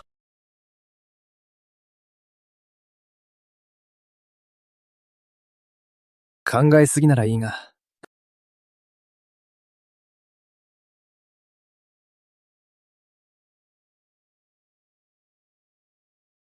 早川隊長。何かご用ですか？東條さん、この店はあなたが？ええ。東條さん、あなたが違法な骨董品取引に関与しているという通報を受け、調査に来ました。道理で俺に銅像を売るわけだ。ここで待っていたのか。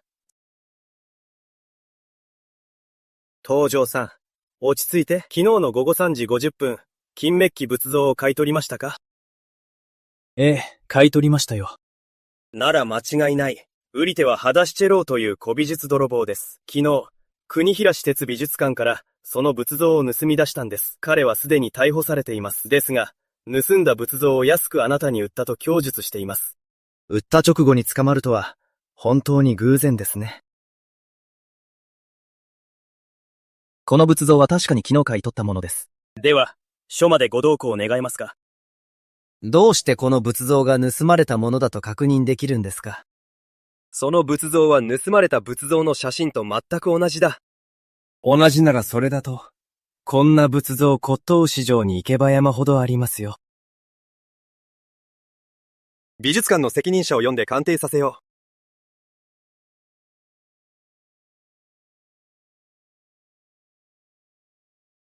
早川隊長、動物像は見つかりましたか？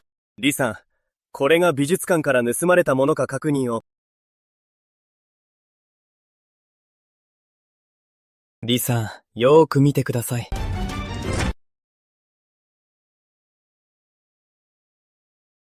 よく見てください。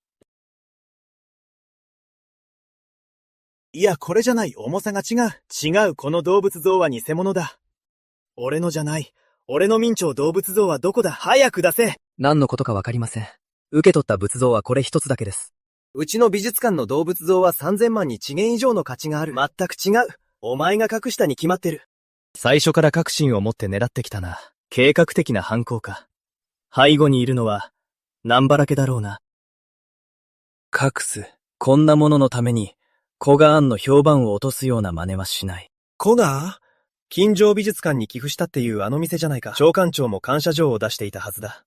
私は東条天使を信じるわ。東条運転王に配膳を愛したことがあるの。あの事件は絶対に誤解よ。李さん、施設美術館の警備がいくら甘くても、白昼堂々仏像が盗まれるわけがないでしょう。むしろ、私を罠にはめようとしているのでは。羽田市長をお前に売ったと言っていたぞ。彼が私を陥れるためにわざと隠したとしたら。ありえない！お前が隠したに決まってる！証拠を出してから言ってください。早川隊長、この店を捜索してください。絶対に私の動物像が見つかるはずです。ご自由に。もし二つ目の仏像が見つかったら、認めましょう。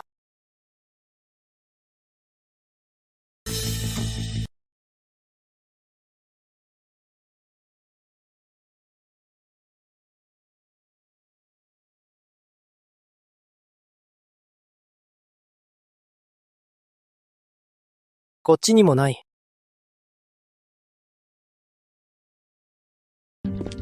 隊長、見つかりません。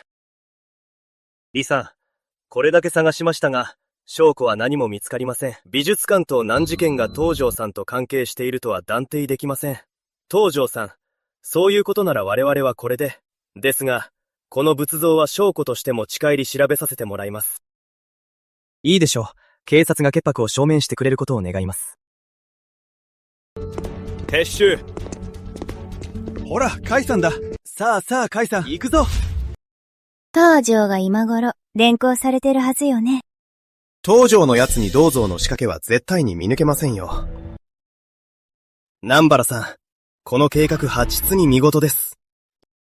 全部、おじいさまのアイデアよ。開店前に、古賀庵の評判を落とせば、もう店は開けないわ。おう、李家。ことはうまくはこびましたか？私の金メッキ仏像はなくならないと保証しただろう。おい、李居。どういう意味だ？私の金メッキ仏像がなくなったんだ。あいつの店にあるのハゲンダイの工芸品だ。どうしてこんなことに？あんたらしくじったな。東条はただものじゃない。裏を見抜いて、仏像をすり替えたんだ。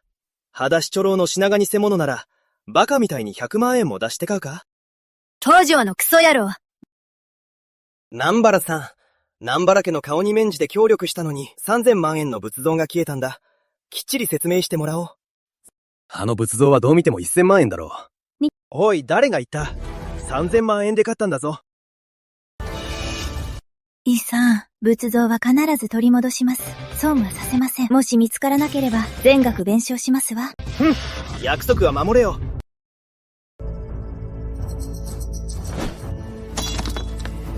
東条のクソ野郎。明日の開店日、見てなさい。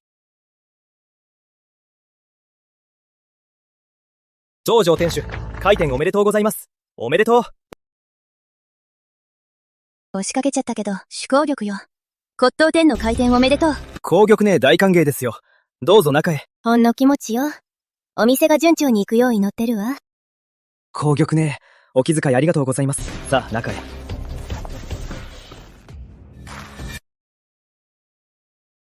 東条くん。陳王、召喚長、北条に来ていたんですか？出張のついでにな、君の店が開店するとき、いて祝いに来た。大したものじゃないが、哲也でかい種を送ろう。ふうさん、陳王の絵だよ。普通の人ならどうか手が出るほど欲しいしなだ。はは、陳王、ありがとうございます。店に飾って大切にします。お、陳王が送ったのか。私も書を送ろう。木に行ってもらえるといいんだが。はは、とんでもない。書道大家の作品なんて光栄です。さあ、中へどうぞ。おや？なかなかいいね。本当に素晴らしいな、この作りは。贈り物はともかく、陳白猿と長文山の二人が重要ね。彼らの書画を店に飾れば、古賀庵の後ろ盾になるも同然。当上夫、ただものじゃないわね。東条さん。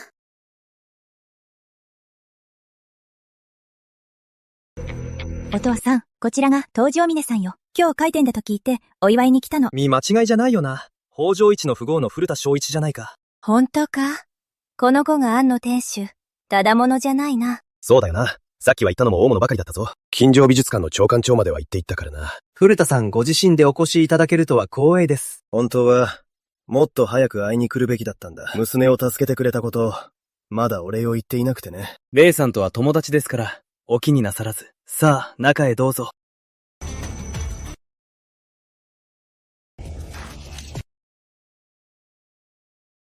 古田さん、お久しぶりです。主会長もいらしたんですね。東条さん、こちらは古田さんが用意された白玉の匂いです。古田さん、ありがとうございます。南玄閣の恋川瀬一、お祝いに参りました。恋川店主、何のご用で？本日は古賀庵の開店。南原さんの代理でお祝いに。恋川瀬一、南原家のやり方、恥ずかしくないの？紅玉ね。すべて南原さんの指示なんです。私は命令に従ったまでです。ただお祝いに来ただけではないでしょう。一つはお祝い。もう一つはこの店で取引をしたいと思いまして。東條さん、初日から客を追い出すつもりですか？適正な価格であれば、当然買い取ります。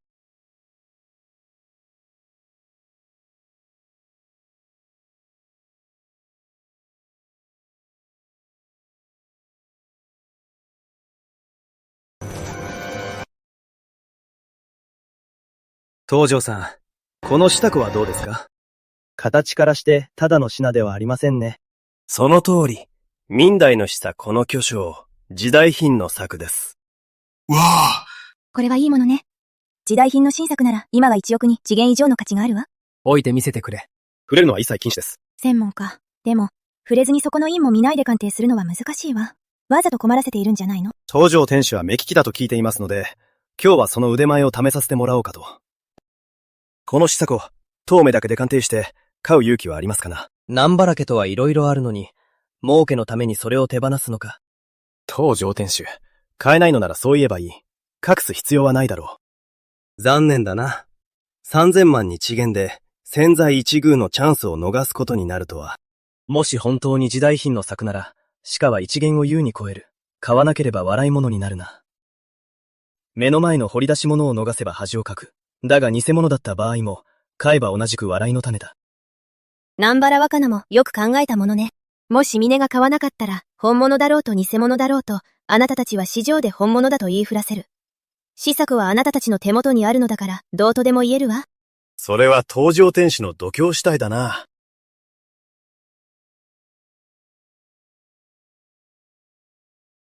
やはり時代品の作品じゃないな。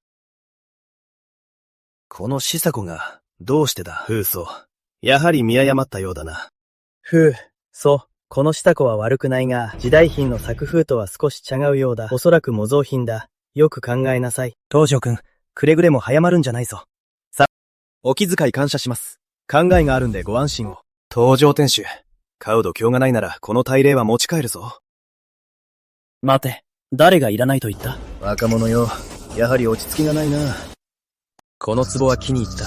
ただ3000万に違元は法外だ。そこの面も見せていないし、だとうな値段は出せない。せいぜい1000万に違元だな。どうせ模造品だ。3000万に違元だろうが、1000万に違元だろうが同じこと。小川が骨董うかいの笑い物になればそれでいい。1000万に違元でもいい。振り込んでくれ。1000万に地元デ時代品の試作を買おうだなんて、宝くじに当たるより難しいぞ。ええ、登場天使は何を考えているのかしら。明らかに因縁をつけに来ているのに、どうして買うの？見どころのあるやつだと思ったが、買いかぶりすぎたようだな。恋川店主、本当にこの急須を私に売るんですか？今ならまだ引き返せますよ。登場店主、もったいぶって結局買う度胸はないのか？東条は何を考えてるの？1000万円で偽物を買うなんて、誰が後悔するって。恋川店主、1000万円振り込みました。登場店主、この急須はあんたのものだ。そこの名誉を見てみな。実を言うと、この急須は時代品の作じゃない。時代品の底の銘はない。おめでとうさん。あの登場店主、何を考えてるのかしら。相手の罠に自ら飛び込むなんて。開店初日で大失敗だな。この子がいやでも有名になるぜ。恋川安主、南原若菜にしっかり礼を言っておいてくれ。これは間違いなく大層な贈り物だ。おかげで1億円以上の掘り出し物を労節手に入れたよ。1億円？まさか偽物を本物として売る気か。じいさんと同じ鉄を踏むなよ。でないと、小雁はまた潰れるぞ。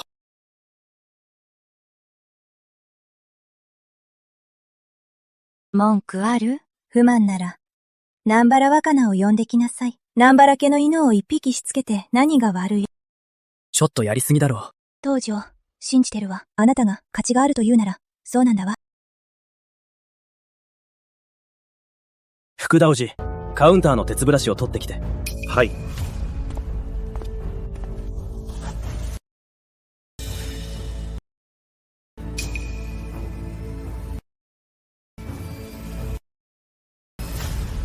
鉄ブラシで掃除？お前のじいさんはそう教えたのか？黙って。この急須は確かに時代品の作ではありません。散々こすって、誰もが知ってる結論を出したってわけか。これは清代初期の陳明園の作です。なんだって、そんなバカな！本当に？どれどれ？これは確かに陳明園の字だ。楽観も間違いないな。この急須は生き生きとして自然で、陳明園の作風にぴったりだ。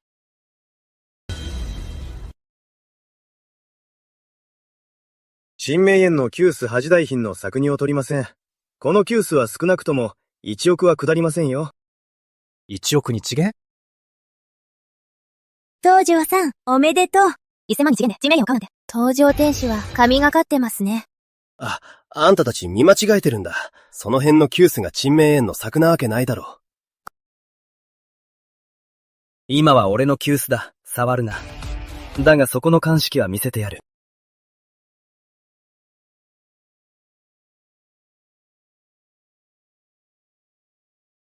どうだ？この楽観なら見覚えがあるだろう。お前、どうしてこの急須が陳明園の作だと？簡単なことさ、教えてやろう。恋川誠一、もう恥をさらすのはやめな。南原家は悪どいわね。新装開店の店を陥れるなんて。客の私たちにも何を仕掛けてくるか分かったもんじゃないわ。俺はもう南原閣には行かないよ。登場店主は目利きだし、これからはここをひいきにするさ。そうだな。お前ら！そう。私の目に狂いはなかったわ。どうやら骨董会に波乱が起きそうだな。ローナの登場峰はあの急須を買った？買いました。価格は1000万円です。よかったわ。登場峰は急須が偽物だと知って、さぞ激怒したでしょう。彼は笑っていました。怒りでおかしくなったの？南原さん、あの急須陳明園の作でした。なんですって？急須の内側に陳明園の楽観があったんですが、茶渋が厚くて我々も気づかなかったんです。登場峰。お嬢様。もう何日も客が一人も来ない。大野店主、先日玉仏が欲しいとおっしゃってませんでしたか？昨日南玄閣に一つは行ったんですが、見ていきませんか？南玄閣とは取引したくないね。騙されるかもしれないし。そうよ。示唆この目利きもできないんだから、昔の骨董品も怪しいものだわ。小井川店主、お久しぶりです。ふう、そう、何しに来た？もちろん、掘り出し物を探しにですよ。お前は歓迎しない。南玄閣は心が狭いな。前回当上店主を罠にかけたとき、彼は瞬き一つせずに支払ったというのに。いやはや、南玄閣は店を開けているのに商売すると今日もないのか。これからは誰もここに来なくていいみたいですね。当上店主、どうぞ中へ。さあ、中を見てみよう。当上店主、何をお求めで？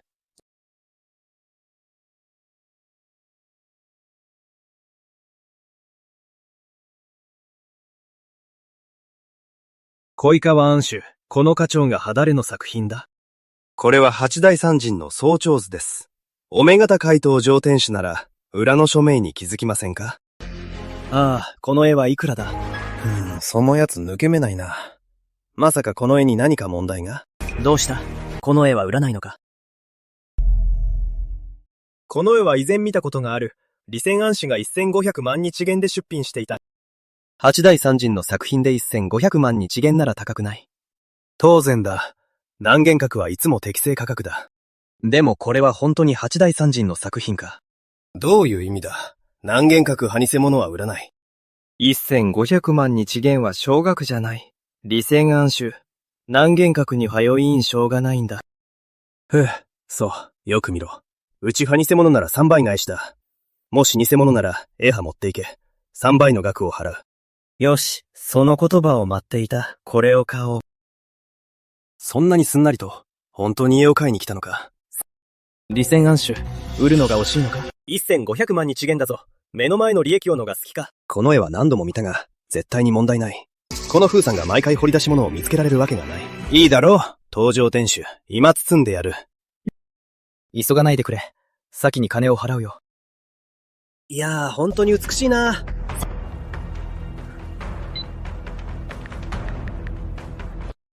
李仙安主、領収書を頼む。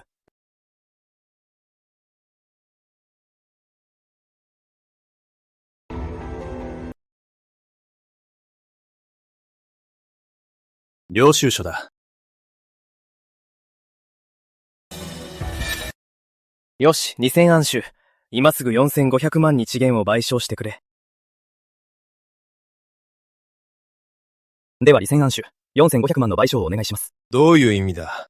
4500 万。あらま。この絵は偽物です。八大三人の作品じゃありません。何をデタラメな。最初からゆすりが目的だったのか。偽物なら3倍返しはただの冗談だったとは。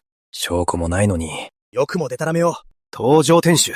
これ以上ふざけたことを言うなら、警察を呼ぶぞ。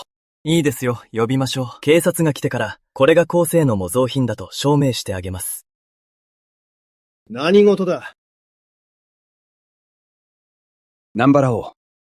嘘、南原核で騒ぎを起こして、ただで帰れると思わないで。もういい、若菜。そう。何年も会っていないうちに。少しは大人になったかと思ったが、子供の頃と変わらず。聞き分けがないな。南原王、これはいいがかりじゃない。南原核の偽物なら3倍返しが嘘だっただけだ。我々は当然約束を守る。払えと。よかろう。だがこの絵のどこがおかしいのか、説明してもらおう。簡単だ。水を入れた洗面器を持ってきてくれ。李仙安主、彼の言う通りにしよう。これは？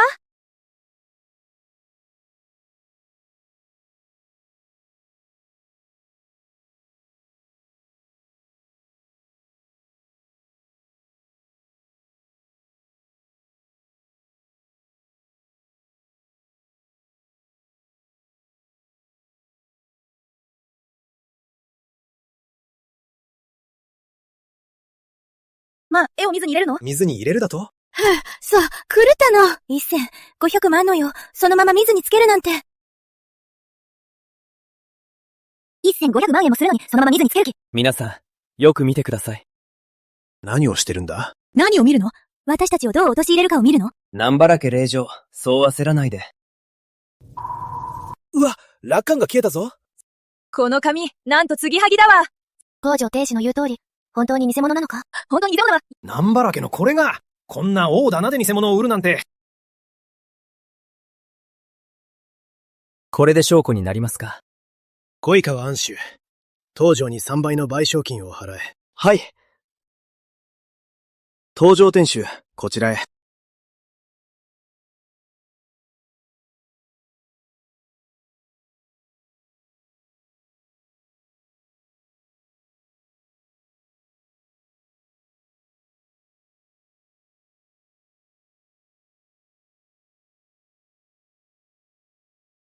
振り込みました。ありがとう、恋川安州。おかげでまた大儲けできたよ。さすが南原閣。本当に偽物なら3倍が絵師なんだな。どうだか。その場で見つけたからよ。外に出てたら認めるわけないわ。やばい。俺も帰って南原閣で買ったものが偽物じゃないか。確かめないと。まだも帰ってくださいよ。東条、これで満足か。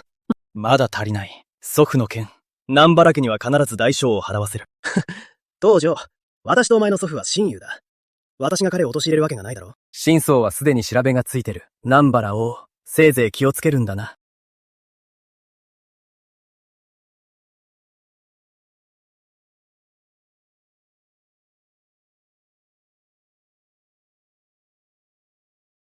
もしもし、南玄閣の違法な骨董品取引を通報します。さっきの風葬の言葉、どういう意味だ？確かと、右上雲天の事件があった骨董店、南玄家も主催者の一つだったわよね。何事なの？一体どういう状況？南玄王、違法取引の通報がありました。国兵美術館から盗まれた金メッキ仏像を買い取ったと、調査にご協力を。あれ、この光景なんだか見覚えがないか？そうよ。この舞子が編んでも捜索があったばかりじゃない？なんで南玄閣を調べてるの？警察の方、証拠はあるのですか？仏像が店内に隠されているとの通報です。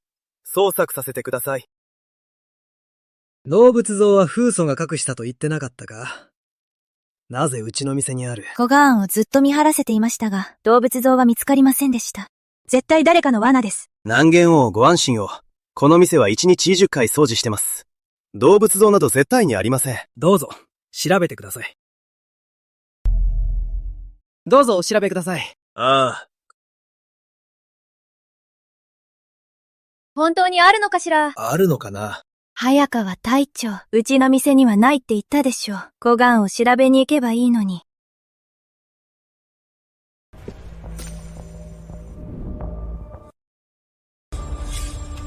ありました。何ですって？本当にあったぞ。やっぱりこいつらが盗んだんだ。信じられないわ。いい度胸してるな。棚の中ですぐに見つかりましたよ。そんな、ありえない。ずっと店にいたのに誰も。風祖だ。さっきあいつがいた。絶対あいつが置いたんだ。恋川安寿。さっき風祖果てぶらでは行ってきましたよ。あいつは化け物みたいに悪賢いんだ。どんな妖術を使ったか。恋川安寿はおかしくなったのか。ファンタジードラマでも撮ってるつもりか。ははは。その通り。どういうことなの？本当に知らないんです。南原王、一緒に署まで来てください。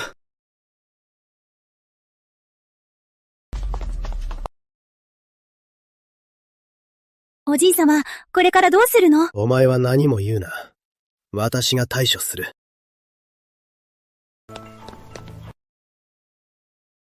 早川隊長、私の動物像を盗んだのは誰ですか？南原を、なぜあなた方が？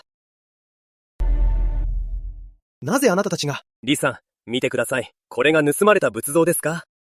李館長、よく見てくれよ。違います。本当ですか？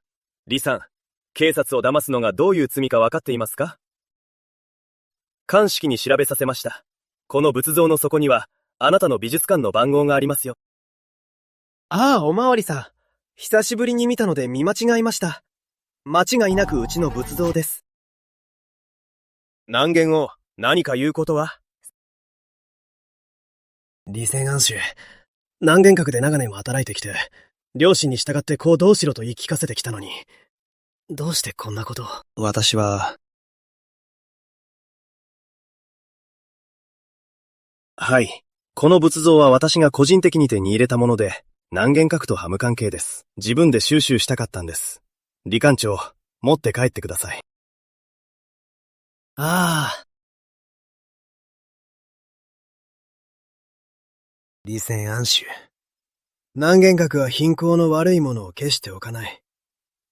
今日からここを去れ。南玄を、私は。李仙安主、家に早死のうべきろ。老人と子供がいるでしょ。はい。李仙さん、まずは長所を取りますよ。はい。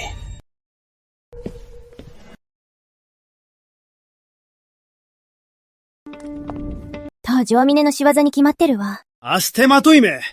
奴と長いことやり合って、何の成果も上げられんとは。南原家の評判が落ちる一方ではないか。登場峰め、なんて卑怯な。ここ数日は奴に手を出すな。おとなしく家にいなさい。はい。南原沖縄、私の件は。余計なことさえ言わなければ、いずれ誰かに保証させる。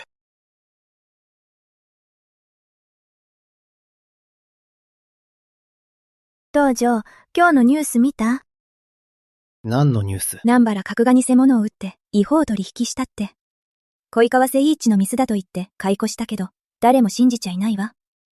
もう、南原角は信用せろね。まさに自ら墓穴を掘ったな。用事があるから、もう行くわ。古田。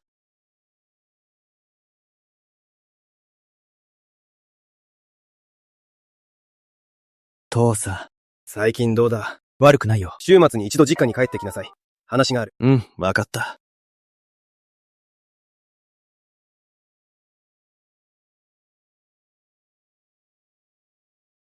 急に呼び出して、何かあったの？まずは座りなさい。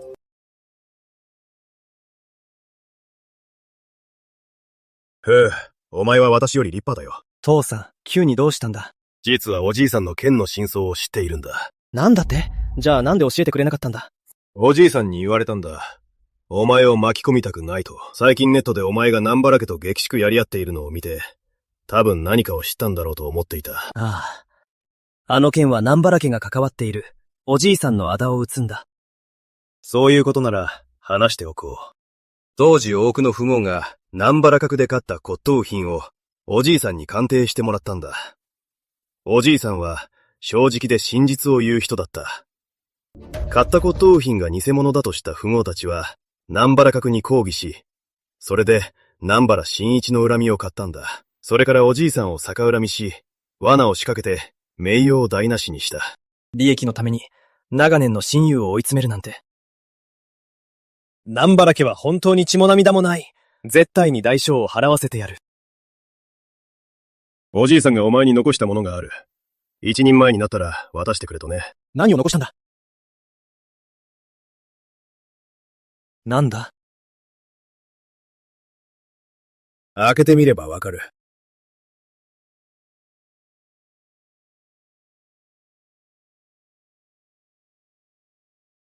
この匂い、墓から出たみたいだ。出してみろ。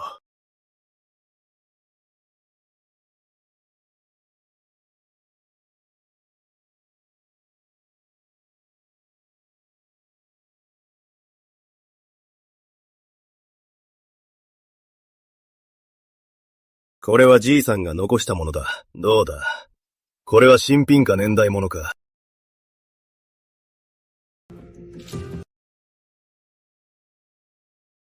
絵が精巧で、線も滑らかだ。なかなかの名品だ。いや、おかしい。何がおかしい？明代出敷に名前を彫る命知らずはいない。斬首されるからな。これは偽物だ。うん、違うな。まさか本当に栄和の成果梅瓶か。いや、それも違う。まさか半分本物で半分偽物か。蓋は本物だが、胴体は精巧な偽物だ。いい夢だ。当時じいさんが罠にはめられた後、職人に頼んでこの梅瓶の偽物を作らせてな。さらに薬水で古びさせて、このはこの中で数年眠らせたんだ。じいさんはこの瓶で一矢報いようとしたんだな。ああ。計画がある。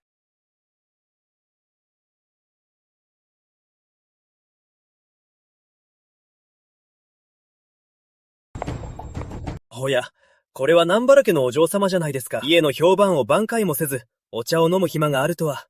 やれやれ。南原かくも商売上がったりね。早く潰れればいいのに。その通り。ふん。ちょっとお姉さん、お願いがあるんだけど。何ですか？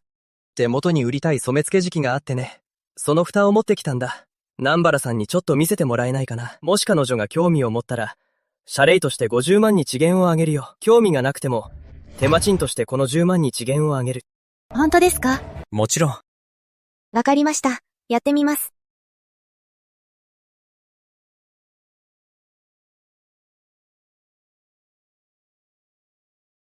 南原さん、ご注文のお茶です。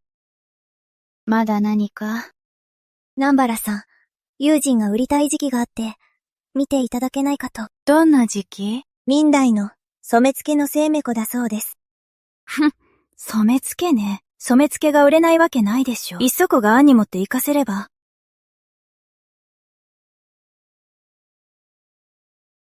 何軒か詳し偽だけど、あの新しい子がは怪しいと言ってました。なかなか見る目があるわね。これを見てほしいと、この蓋を置いていきました。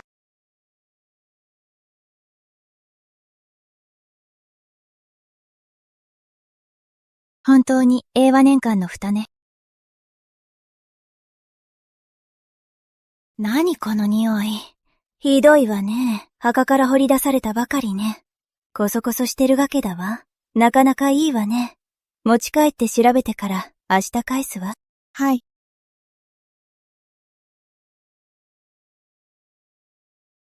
ミネさん、南原若菜が引っかかりました。よし、うまくいったら報酬として5000万円払おう。ミネさん、あの壺は結局本物なんですか？いくら見てもわかりませんでした。俺が南原家にいいものを渡すと思うか。それもそうですね。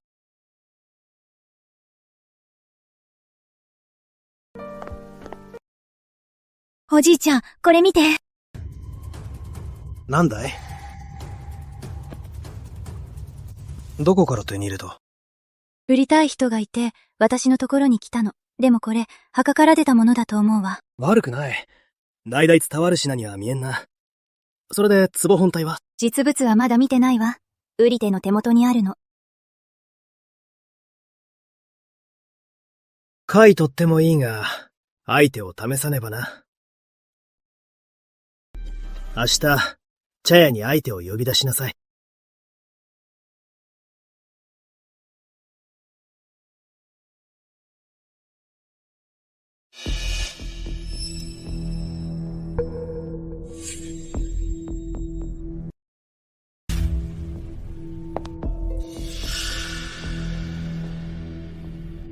南原雲一も来るとはな。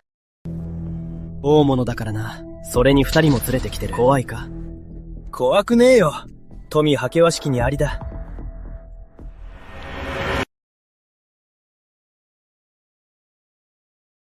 まさか南原雲一が警察に通報したのか。ありえない。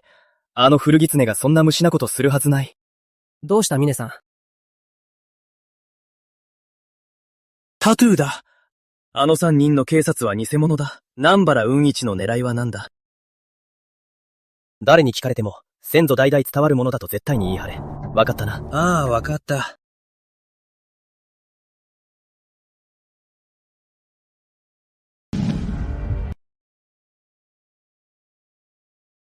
俺ならやれる。やれるぞ！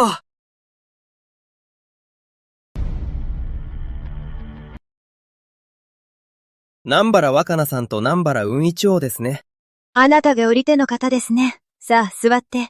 若者よ。品物は持ってきたかな？ご安心を。100% 問題ありません。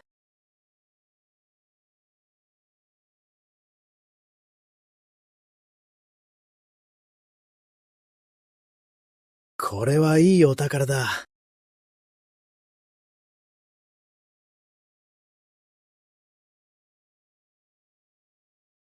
やはり一体だったか。当然です。時期は小生中に収縮支援系します。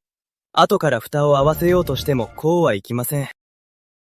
この時期、気に入ったよ。品物が良くなければ、お持ちしませんよ。若者よ。この生滅簿はどこから手に入れた？ご心配なく、ともかく出所は絶対に正規のものです。正規だと？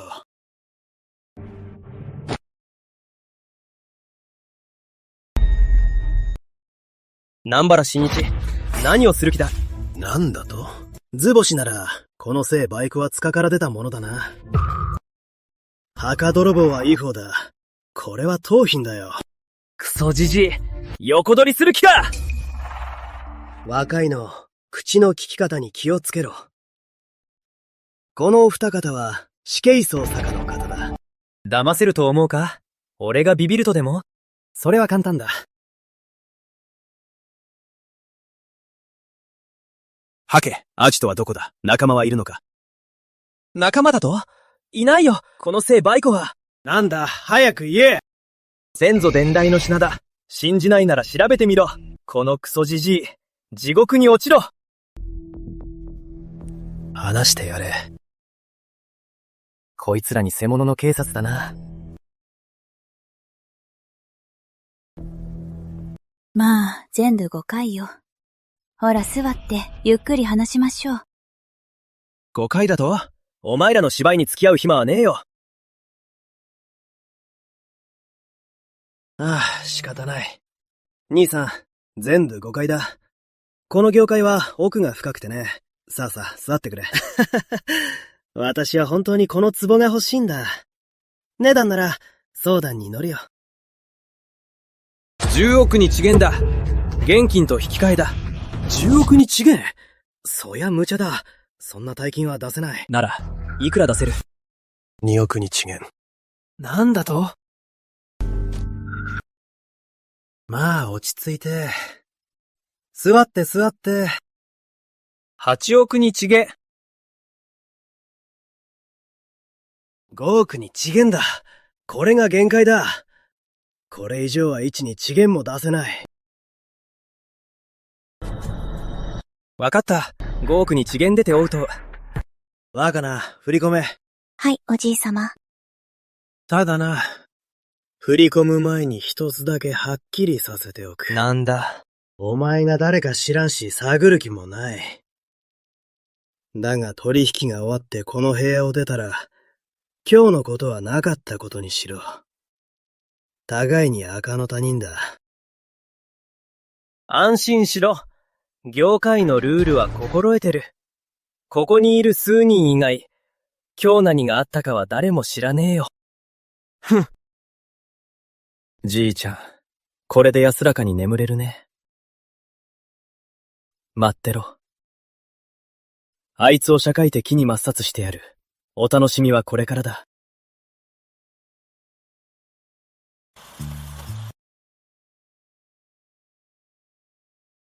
やった！ 5 億円手に入れたぞ。ご苦労。あのじいさんの狡猾さは異常だぜ。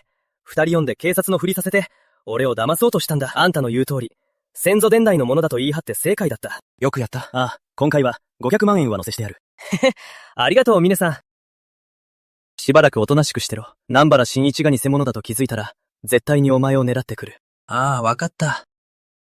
南原真一は5億円でその梅壺を買ったんだ。必ず高値で売るはずだ。その時こそ、奴と決着をつける時だ。よし！あら、道場店主じゃない。南原若菜、何しに来たの？道場、掘り出し物を見つけられるのは道場家だけだと思わないで。今回、私たち南原閣はすごい掘り出し物を手に入れたんだから。へえ、そうなのか。それはおめでとう。道場、今回は絶対に骨董会から追い出して、また負け犬にしてやるわ。それはどうかな。負け犬になるのは南原さん。あんたの方かもしれないぜ。あなた！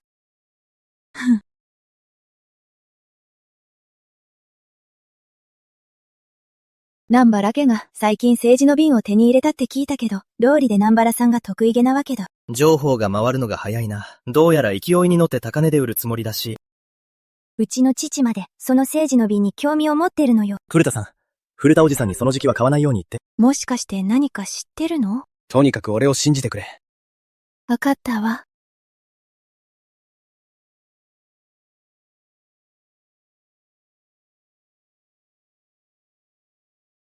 峰さん、南原真一が動いたみたいです。どうした？南原真一はあの梅壺の違和感に気づき、裏で俺を探ってます。うまく隠れられたからよかったですが、それに梅壺を雲竹に売るつもりらしいです。具体的な取引の時間はわかるか？明後日の午後です。価格は6億円で、雲竹は今資金を準備しています。わかった。本当は奴が手放す前に真相を暴くつもりだったが、取引相手が雲竹とはな。ちょうどいい。この機会に奴らを仲違いさせてやる。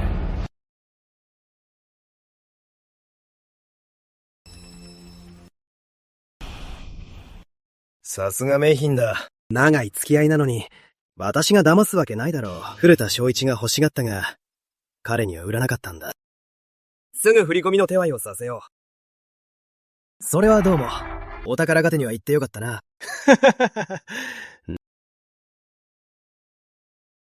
用があるから、お先に失礼するよ。お気をつけて。ああ。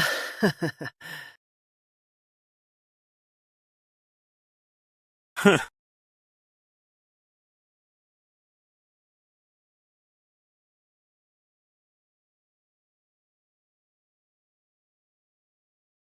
東条か。大きくなったな。雲伝王、お久しぶりです。座って。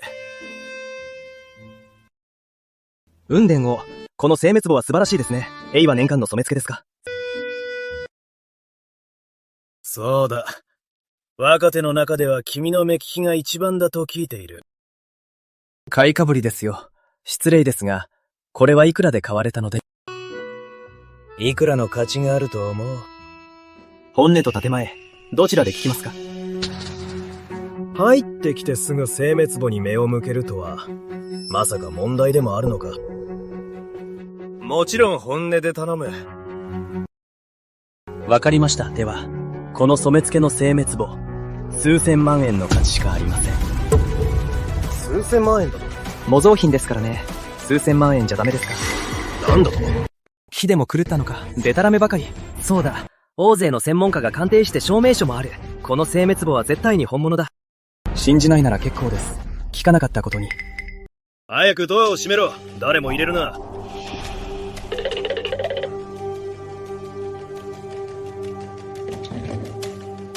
東条、模造品だというからに張り由があるんだろうな。理由はこの時期にあります。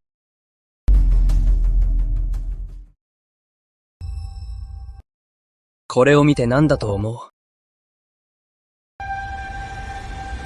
秋水？この直虹があるぞ。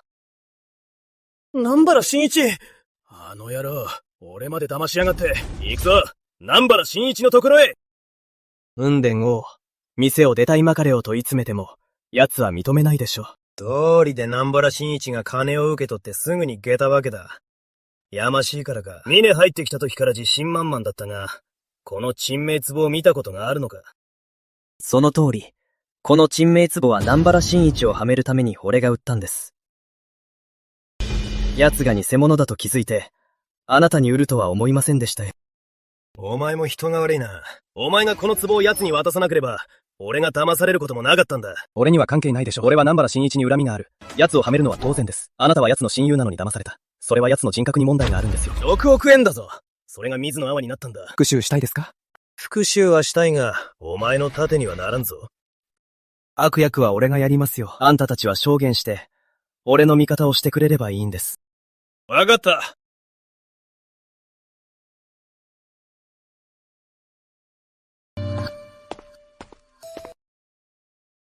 こんにちは。東条天使ですか？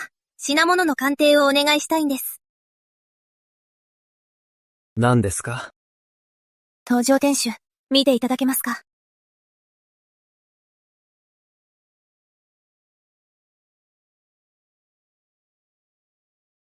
偽物には見えませんね。品物は？南原真一に売りました。もしかして南原真一に、これは偽物だと言われたんですか？父の治療費が急ぎで必要で、この家宝を売ろうと思ったんです。南原真一に偽物だと言われ、そのまま彼に売ってしまって。あのじいさんならやりそうなことだ。もし本物なら、いくらで売れますか？もし本物なら、2000万に1元以上はする。2000万にちげん。南原真一のクソじじい。100万円ほどでかい叩いたわ。あのじいさん、腹黒いな。もしあの時、2000万にちげんがあったら、父はまだ生きていたかもしれない。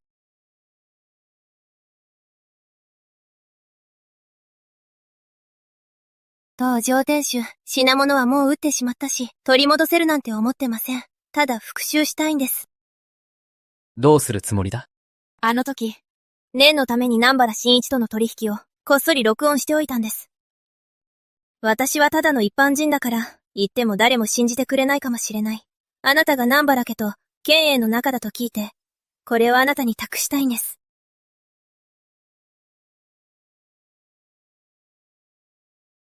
安心してくれ。必ず南原真一のあのクソじじいを死却させてやる。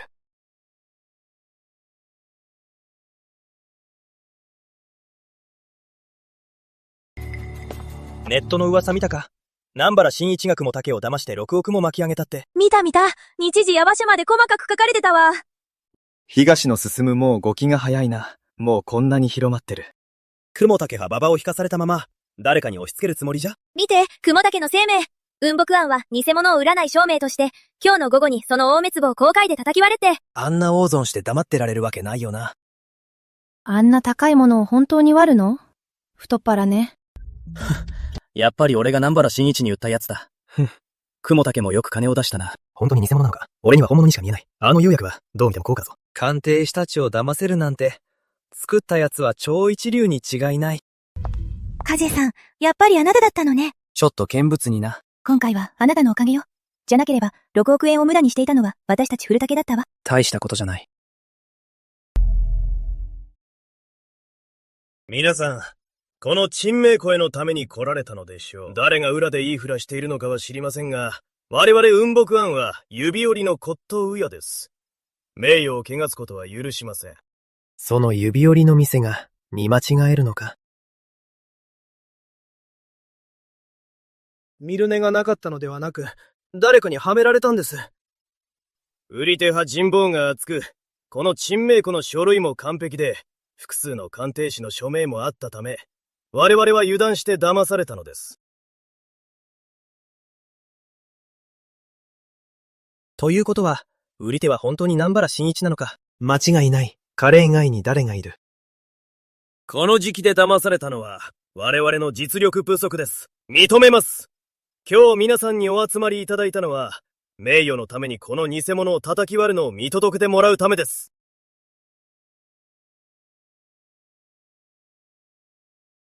割るのか？それはすごい。いいぞ、雲木庵。お見事。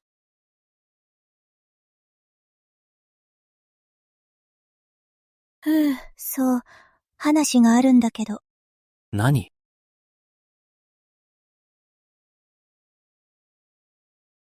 好きよ。私の彼氏になって。私のこと好き？俺も好きだよ。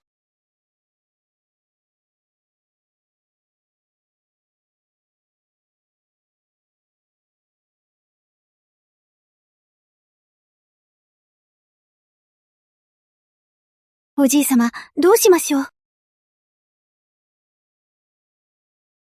お前のせいだ。茶屋になんて行くから。大方、また登場風の仕業だろう。デマを信じないでください。私は偽物を売ったことも、詐欺をしたこともありません。噂を払拭するため、明日午前9時、骨董会の皆様を南玄閣での心眼鑑定に招待します。偽物があれば、すべて叩き割ります。事実をねじ曲げてよく言うよ。だがもし南玄閣であの流宝斎小鉢を見つけられれば、南玄真一を死却させるチャンスになるかもしれない。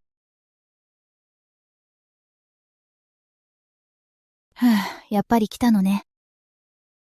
見せ物があるなら来ないわけがない。どうしてずっと南玄家を狙うの？南玄家のお嬢様。俺は骨董店で普通に働いてたのに、お前が店主に俺をクビにさせたんだろう。その後、交流会でもわざわざ俺に勝負を挑んできたしな。一体どっちが面倒を起こしてるんだ。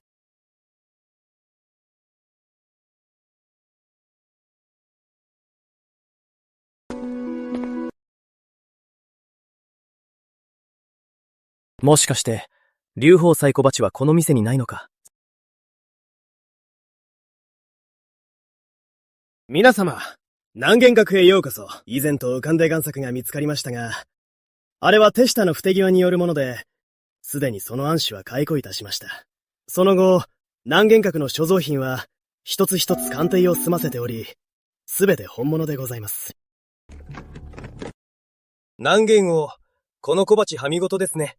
ご説明よ。これは慶和同流宝菜鉢。稀に見る一品です。倉庫天才の技法で描かれ、後期の余韻を残しつつ、より精細です。落款の文字もと整って力強い。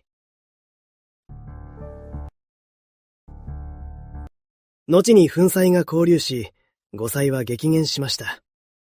当時の伝統的五彩技法の頂点であり、近代直史の生き高石と言える一品です。確かに素晴らしいものだ。見たところ、最低でも7000万日元以上の価値はありますよ。この小鉢も、友人から手に入れたものです。いやはやおめでとうございます。おめでとうございます。南玄雲一。大した名演技だ。役者にならないのはもったいないぜ。東条風、どういう意味だ？これ以上無礼な口を聞くなら、ここから出ていけ。歓迎しないぞ。南原真一。さっきこの小鉢は妖精時代のものだと言ったな。間違いないか？当然本物だ。この小鉢が偽物だとでも言うのか？この龍鳳サイコ鉢が妖精のものだということに、異論はない。なら何を疑っているんだ？これが本物だからこそ、あんたの人間性を疑うんだよ。高値で買ったと言ったが、本当はあの娘から騙し取ったんだろう。なぜそれを？南原真一のあの顔、本当に娘から騙し取ったんじゃないか？ええ、そうね。南原真一、あの日鑑定したとき、なぜ偽物だと言ったんだ？東条風、でたらめを言うな。何の話か全くわからん。でたらめ、立派な人間ぶるなよ。さあ皆これを聞いてくれ。お嬢さん、この龍鳳サイコ鉢は偽物だよ。大変そうだから、連絡先を残しなさい。友人に紹介すれば、十数百万日元にはなるだろう。早くあいつのレコーダーを奪い取れ！あの小鉢、本当に数百万円で買ったのか？これは詐欺よ。悪度すぎるわ。恥知らずにも程のある。全くよ。東条風、何をしている？掘り出し物を見つけたことがないのか？骨董界で掘り出し物を見つけて、何が悪い？それが掘り出し物だと？鑑定を頼んだ娘を騙したな。あれは命を救うための金だぞ。まともに査定していれば、彼女の父親は助かったんだ。なんだと？南原真一は人でなしだな。本当に最低な奴ね。南原沖縄。女性を騙した時の心境を詳しくお聞かせください。ご自身の立場にふさわしいと、お考えですか？答えてください、南原沖縄。おじいちゃん！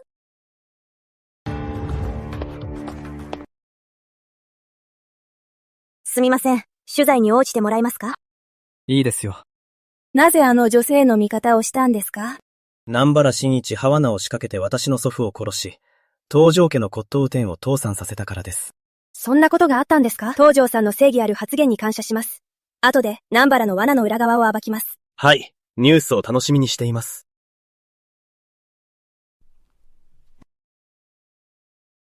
ミネさん、ニュース見た？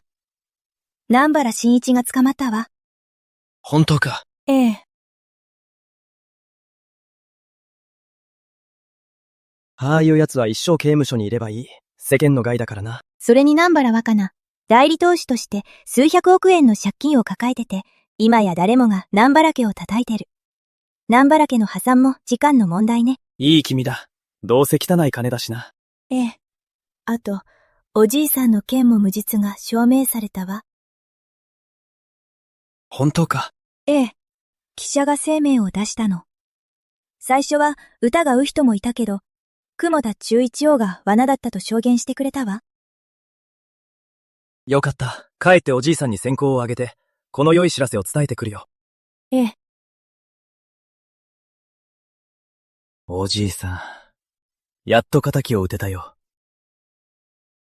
あの時の無実も証明された。もう誰もあなたを侮辱しない。あなたやと右条家を陥れた奴らは、自業自得の報いを受けたよ。今の子がんはどんどん良くなってる。おじいさんの意志を継いで、良心的な商売をしていくよ。小がんを全国一の骨董店にしてみせるから。